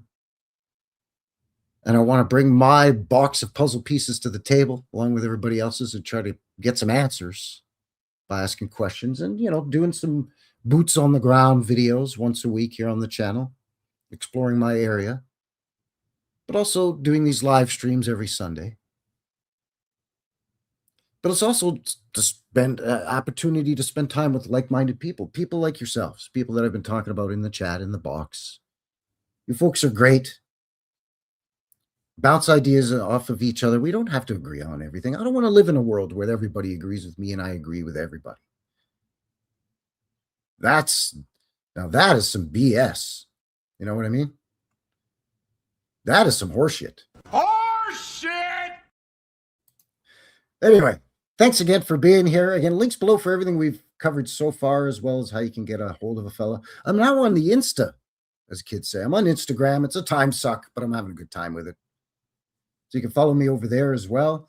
And of course, BitChute. And as always, on the Rumble, broadcasting every Sunday live on the HooTubes and on Rumble. So welcome, everybody. Thank you once again for being here. And I've got a nice file folder of photographs here. I don't have tons, but I have a few because I wanted to pull up actually most, not really anything to do with the tram system, ironically enough. I just wanted to pull up a few photos of some of the area that we're talking about, Christchurch, New Zealand specifically. But a lot of these buildings were buildings that we saw kind of rattle by in the background or off to the side in that old trolley video that we just looked at. So I thought this would give us a chance to examine them a little bit more closely, zoom in on a few things here and there. And we're just going to, right out of the gate, start off with a panoramic of Christchurch from a little later, 1923. And pardon my mistake about the mid-show break video. It wasn't from the 20s. It was obviously from the 30s. Sorry about that. But anyway, let's look at this panoramic. You can see here wide-ass streets. So we don't have room for a tram. Shut up. You have tons of room. But look at these structures. Again, this is the 20s. So, you know, we're far removed from the 1870s at this point. You know, we're 50 years. But in 50 years, this is all built out. You can see it all in the background here. And these aren't chintzy, you know, wood frame 2-story buildings here for your school or whatever. You know, these are stone and brick and mortar buildings, man. With, you know, cupolas and domes, all kinds of weirdo tech, portals. You know, the telltale signs. Look at this one here in the back. The mansard roof. Look at this tech. Sorry, it blurs a little because it's a tiny photo. But so a lot of what I would call the old world here, even just the way that this whole area is set up, it's set up like an old world town square or plaza.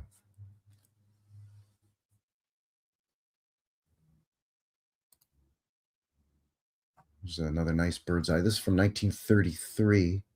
So again, slightly later than the footage we were looking at, but Again, you can see stacked brick all along here, just like we see in the quote-unquote New World, right, in North America, just like you see in Europe.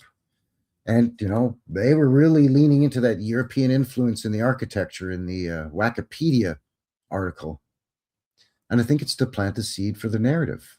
It makes it easier to explain why buildings in New Zealand look like structures elsewhere in the realm. And the truth is that most buildings look very similar, if not almost identical, to a lot of other buildings all over the place in the world, no matter where you reference in this realm. Places that we're told, you know, were isolated for decades or centuries, like Asia, like in Japan and China, for example. But then we see old video footage or old photos from the 1870s or 1880s, 1890s. And there's buildings like this. And it's like, well, how are they influenced by quote unquote Western or British architecture? If they were so, you know, if they were in self-imposed isolation, sealed themselves off, you know, come here. Sorry, I know that was wrong. But let's face it, we're told that's how it was. So this is the claim to fame, and this thing is a beauty. Notice how it's labeled here as this is the square from the Crystal Palace at Christchurch, New Zealand. Yeah, I could not find a photo of one. But they did have a World's Fair there, so could we have perhaps, I'd never heard of a Crystal Palace in New Zealand. Of course, you know, the one in Paris, the one in England that they moved and then it burnt down. The one in Toronto for our old fair that they moved and then it burnt down.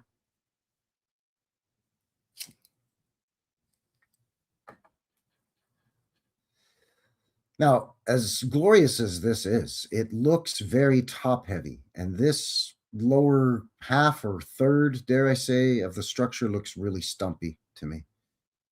This tower looks like it should be almost a third or maybe even twice as tall. You know what I mean? It just looks funny. Not to take away from how beautiful this place is. I mean, look at it. That being said, it's still outstanding. Of course, you can have a little tech on top. And again, you know, wide streets and, you know, columns and pillars, just like we see everywhere. Doesn't matter if it's far-flung New Zealand. What the Sam Steele is this? I don't know. Maybe it's powering that clock.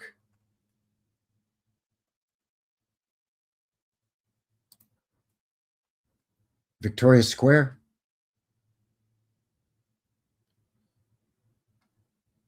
I think this square is actually circular, but you have fountains and it's all landscaped and gardens. It's beautiful. The heck is this little thing? I don't know. Very Moorish looking, some of these windows. But I mean, no shortage of arches and columns. And again, I don't mean to sound surprised. I shouldn't be surprised at all that it's the same. It's just it punches holes in their narrative. But this was so far away. And I think, again, that's why they were really trumpeting the influences of the local architecture here in Christchurch, New Zealand.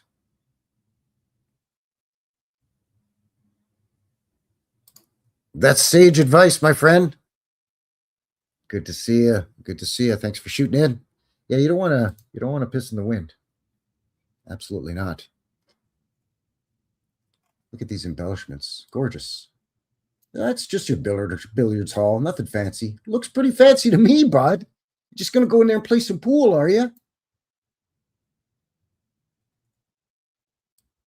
mean, Cousin Vinny and me and Cousin Vinny on Freemason in the chat, we've gone into a couple of old-timey, old-world billiard halls or pool halls. They didn't look nothing like this, did they, bud?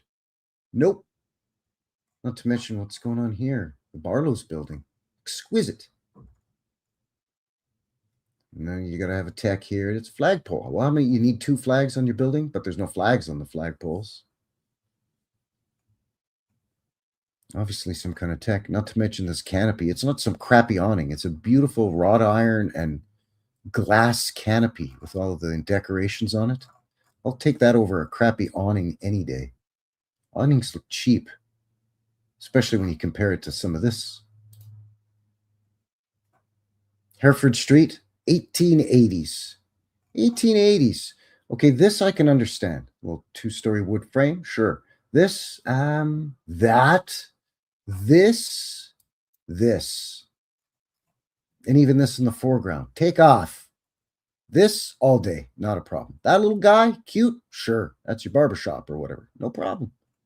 Even some of these 2 stories I can buy, where they've dressed up the front, but it might have a peaked roof in behind, like this maybe suspiciously might be like this one, but then they've put a big frontage on it. But remember, in the 1850s, there was hardly nothing here but a swamp. And now we've got 25 years later.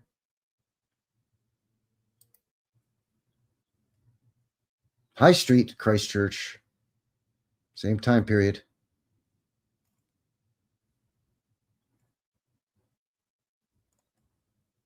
Magnificent. Look at this beauty. Come on, man. And again, look at this curved, and it's glass. You could see through it. Or you could see something reflecting off of it from across the street. No, I think it's transparent. It's glass.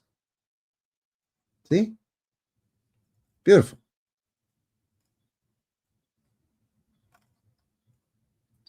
Richardson something hotel. Empire Hotel. Okay, nice. All this work here too. Now these jackasses have gone and put some crappy signs on here, but you can bet at one point this was like this. You know what I'm saying? Look at all this detail. Give me a break, man. These guys built that. That's what we're told.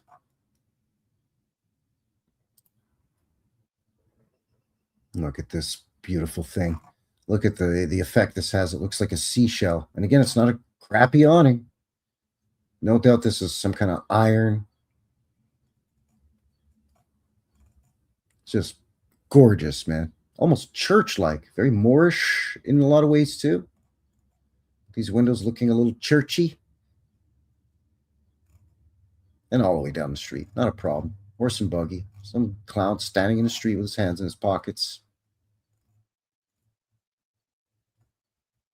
And again, they kept saying the streets weren't wide enough for a trolley at first.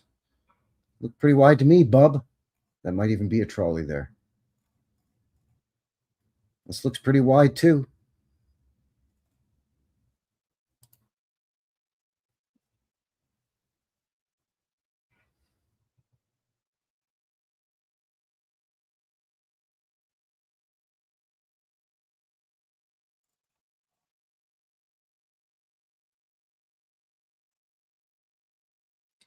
It's that same cathedral from another angle. It's even from down here at street level, it still looks a little stumpy or top. This part looks top heavy. But I don't want to fix it. They really loved their rounded glass canopies here. I don't recall seeing, I've seen glass canopies. We have a couple of old buildings here in Calgary that have a glass canopy on them. But the curved, so it looks like a seashell. Come on, man. Glorious. And there's your tram. Gone electric at this point. Okay. This is Colombo Street. Love it. What do these do? One wonders. I got something like that on this electric utility pole. That's fancy as F, by the way. Streets look wide enough where you can have a tram, a room for traffic, cars or horses and buggies, and you still got room to put your fancy thing right in the middle of the street too. So you can use it for lights, for your cable car line, and then for whatever this is doing. It's pretty neat.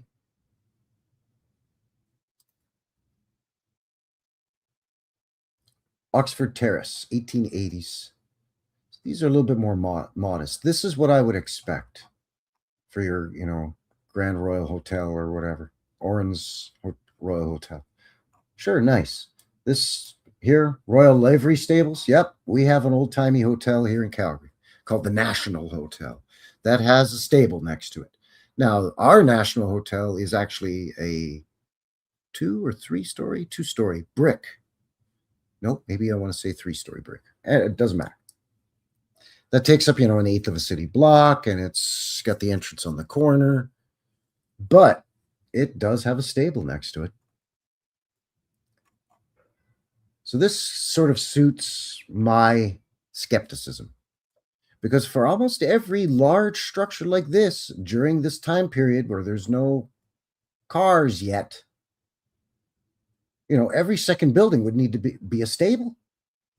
And yet in these photos, we don't see stables. We see these massive stone and brick structures.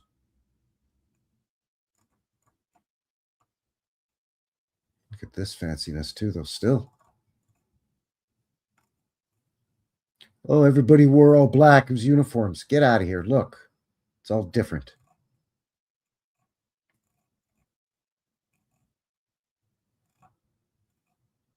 This guy's clearly wearing gray or tan. That's one of the things that burns my biscuit.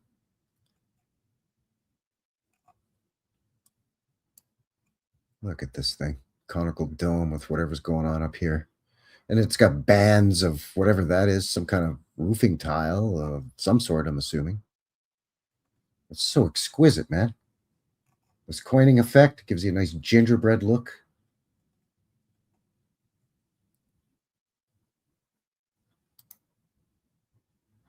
Scott Memorial and Clarendon Hotel.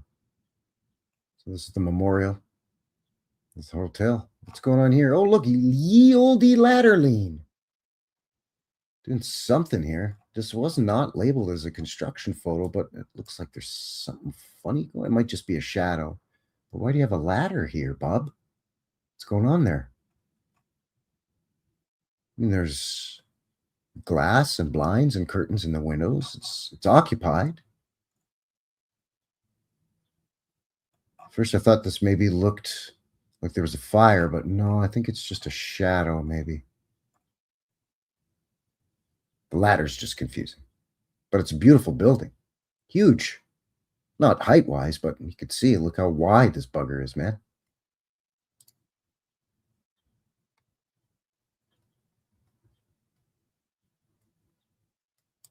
Mr. Infinite says repurposed many, methinks. I would agree. I would tend to agree. The West Christchurch School. Those photos from 1923. Fortunately, it's cropped off because they... I don't know if they cropped it off or if the photographer was more worried about getting these clowns in the photo than getting this. So we can't quite see the glory and full extent of what's on top of this. But I imagine it's something akin to these, but on a larger scale. And what are these? I don't know, man. I have no idea. The clock, I can't tell if we have 4 I's or an IV. It looks like it might be an IV. Good. That's what it should be. This is a weird dormer. Looks like we might have some monkey business here already at this point in the 20s. Look at this. I'm wondering if this structure back here was built onto the back of this. This is something different. Because this looks like it's perhaps wood. It could be brick. But this looks like stone, and you know what I'm saying? I don't know. It's very unusual looking, I'll give you that. Oh, what's going on down here? Just shooting right down into the ground. Better build it with some windows down there to let natural light in. Yeah, that little sliver of a 4-inch high window is going to let a lot of light down in that basement. Good job, bub. Hell of a designer. This is the Supreme Court building, apparently. Photo from 1903. Who's that guy? Doesn't look much like a judge. But look at this thing. You need this on your court, do you? Your court building? Absolutely tremendous. Looks like some kind of shield, and it has not been scrubbed yet at this point. This cartouche. 1903, or at least that's what the label says on it. Exquisite, man. Exquisite. Municipal chambers. Got to put some mudflood windows in this place too, because why wouldn't you?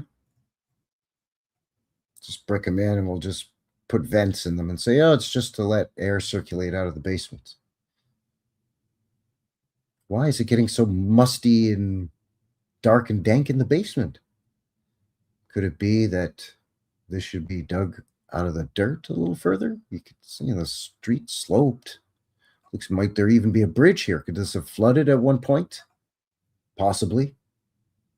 It's lovely though, man, because if you think that's easy to do in this early time period, way down there, then I don't know what to tell you. There's the railway station. When they finally got that built, they were kicking around the idea, and it took so long. And when they finally did it, look what they built for their railway station. Mind you, it's not the trolley station, it's the railroad.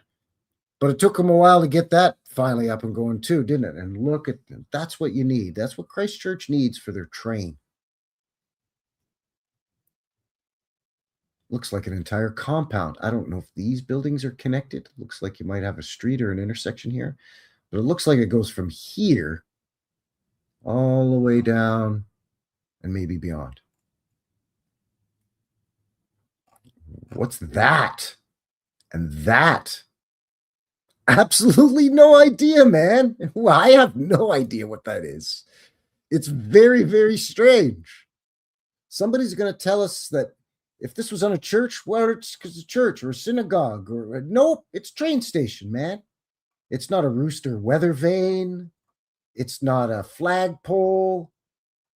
It's not a lightning rod. Why anybody would want to draw lightning down into their building, I'll never know. So what is it? What is it? Let me ask you something.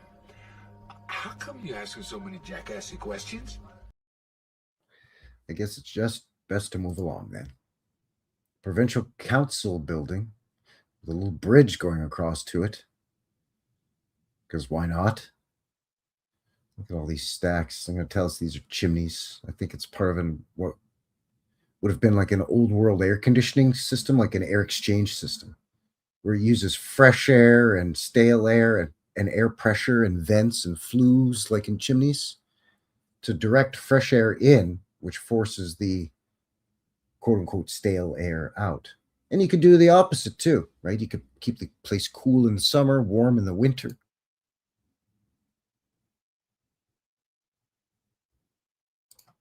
Frankie, how much you charge for your tour? What do you mean, my mudflood walkabout and meetup? Not a red cent, bud.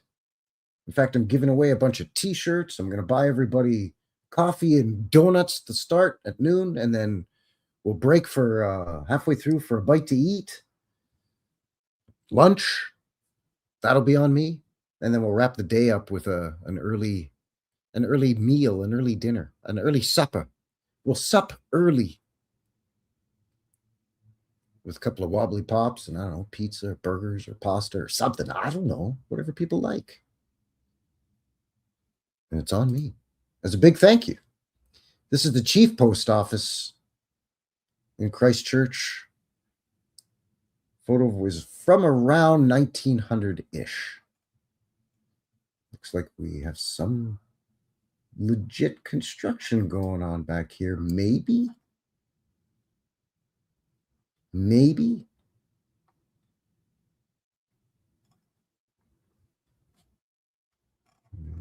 Got some flowers and dead birds on our hats. See, we're told that the proper ladies didn't ride bicycles when they wore dresses and skirts, but obviously that was BS too.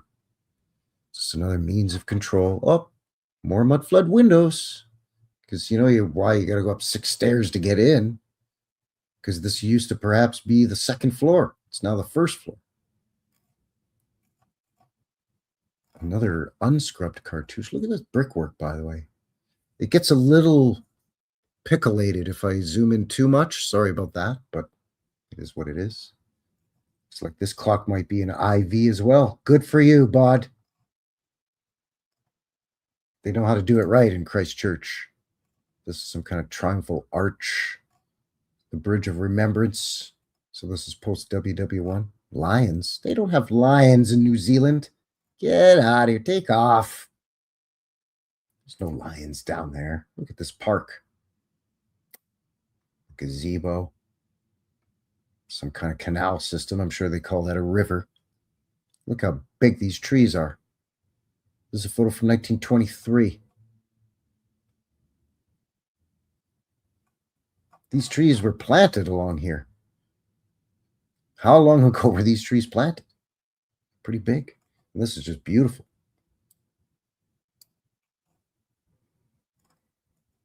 Absolutely beautiful. So here's the International Exhibition. This is the main building. This photo is from 1906, and that's when they had the exhibition. Where is everybody? I don't know. I have no idea. Oh, absolutely. I agree with you. Kinley Jackson in the box says lions everywhere in the US, Canada, and Europe. Yep. Absolutely. It's onion domed dual tower or twinned tower, dare I say, sort of entrance. And look at all this nonsense.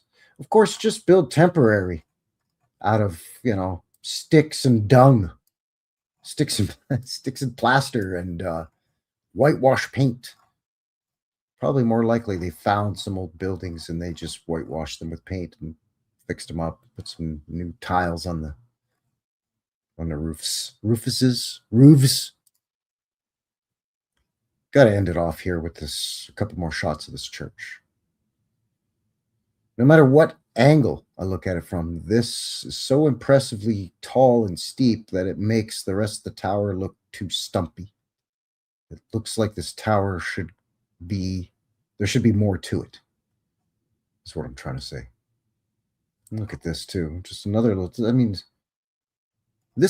here's your guy. Let's say he's 6 foot, which is being generous in front of this crappy fence, by the way.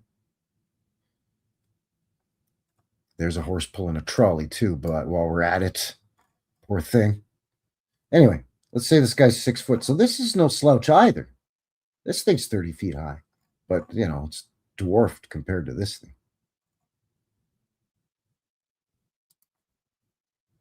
And this is the setting or its surroundings. Like, I was not that familiar with Christchurch. I had seen this church before. Yeah, of course, it's famous. But look at this beautiful old world setting. And again, behind, you can't see it, but behind this church and behind us where the cameraman is standing, the buildings are staggered like we saw earlier in the photo file.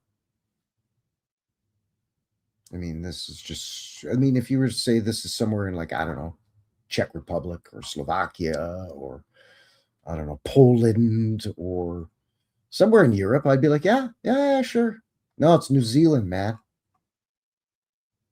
And it's the South Island in New Zealand. It's not even the big main island, quote unquote. Again, pardon my Canadian ignorance. I'm a very sheltered Canadian guy, eh? Here's a couple of quick shots of the interior of the Christchurch Cathedral. Not sure why you have some kind of eagle there instead of a cross or something, but okay. Seems fine, I guess. This thing, I don't know what this is. I don't know what you call these things, but incredible though. The stonework, stained glass, leaded stained glass. A couple of exterior shots. There's that little tower. Again, no slouch. Get some kind of weirdo tech up on here too. It's not in the shape of a cross either. This is, sure, okay, I'll give you that, but that, nope. And then, of course, all the somatic patterns and symbology. And then this big beefy door.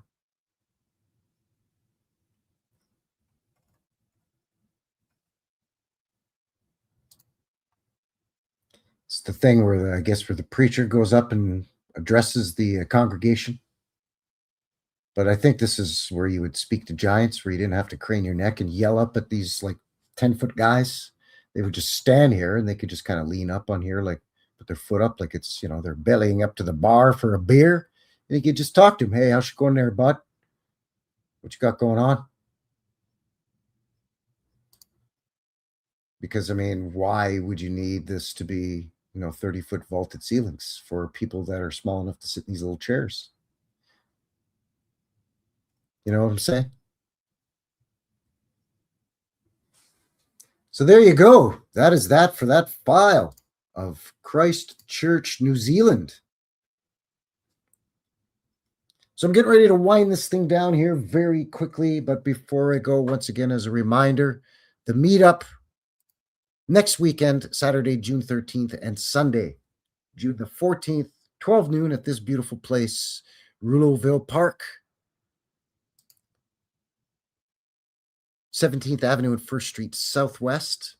We'll meet here at noon, both days, either day that you can make it. Or if you want to come for both days, fantastic. That's great. And we're going to check out the old Mission District here in Calgary, built in the 1870s, 1860s, 1870s. They started, supposedly. So we'll meet up and we'll do some handshaking and some hugs. Hello. We'll grab some coffee and donuts. We'll take some photos, do a little bit of a mudflood walkabout, break for lunch. We'll come back. We'll finish the tour, and then we'll have a nice meal to wrap it up. And as mentioned, I'm going to be giving away some New West Reset T-shirts and hats as well. So if you're going to be in the Calgary area or you live in the city, I would love to have you. It'd be fantastic. This is the 4th annual. We have a good time every time. It's lots of fun. And the weather is supposed to cooperate. So before I let you go, I usually like to leave things, with a few laughs, as you couldn't tell from all the jackasses in the chat, in the box, and, myself here included. We like to have fun. Some of these subject matters that we tackle can be pretty heavy, and it's very easy to get yourself all riled up, get angry, get upset. So it's always nice to kind of chop these things off at the knee and bring them down to a more manageable size. We'll wrestle it down a bit. And I like to leave the show on a positive note with a few laughs. I like to share some stuff maybe, some of you subscribers have sent me. More often than not, Kathy Broughton is very guilty of sending me some of this stuff.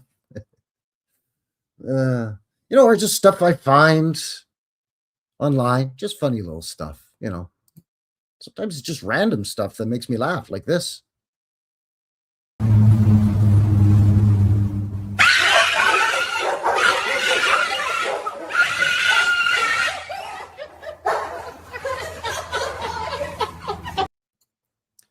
That parrot is a jerk, but that's some funny stuff, man.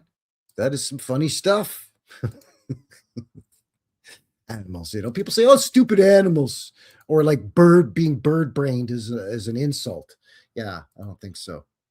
I don't think so. Cousin Vinny on Freemason says, haha, I've seen animals do that. KJ's killing himself laughing in the box. Just dying laughing. Yeah, I think it's funny. Oh, thank you. I'll follow you back if you're on there. Yeah, Old World Makebox is following you on Instagram, Crikey. Yeah, again, reminder, links below for everything we've covered and how you can get a hold of a fella. If you got some show ideas, send them my way. Or if you've taken some photos or some video of where you live here in the realm and you're like, I'm not going to start a YouTube channel just to share this stuff. I'll share it on your behalf for you. I'll keep you anonymous or I'll give you a shout out, whatever is your preference there, bud. Okay, one more and then we'll wrap it up.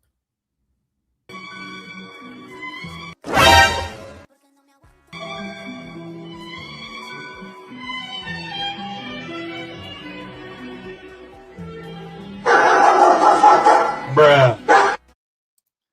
Okay, so maybe the animals aren't always as smart as they can be. All right, so there you go. That is going to do it. that is going to seal the deal here today for Frankie, New West Reset, and New West Reset Live. Episode 174, another in the series here of the Pedestrian Oblivion, this time the New Zealand Pedestrian Oblivion.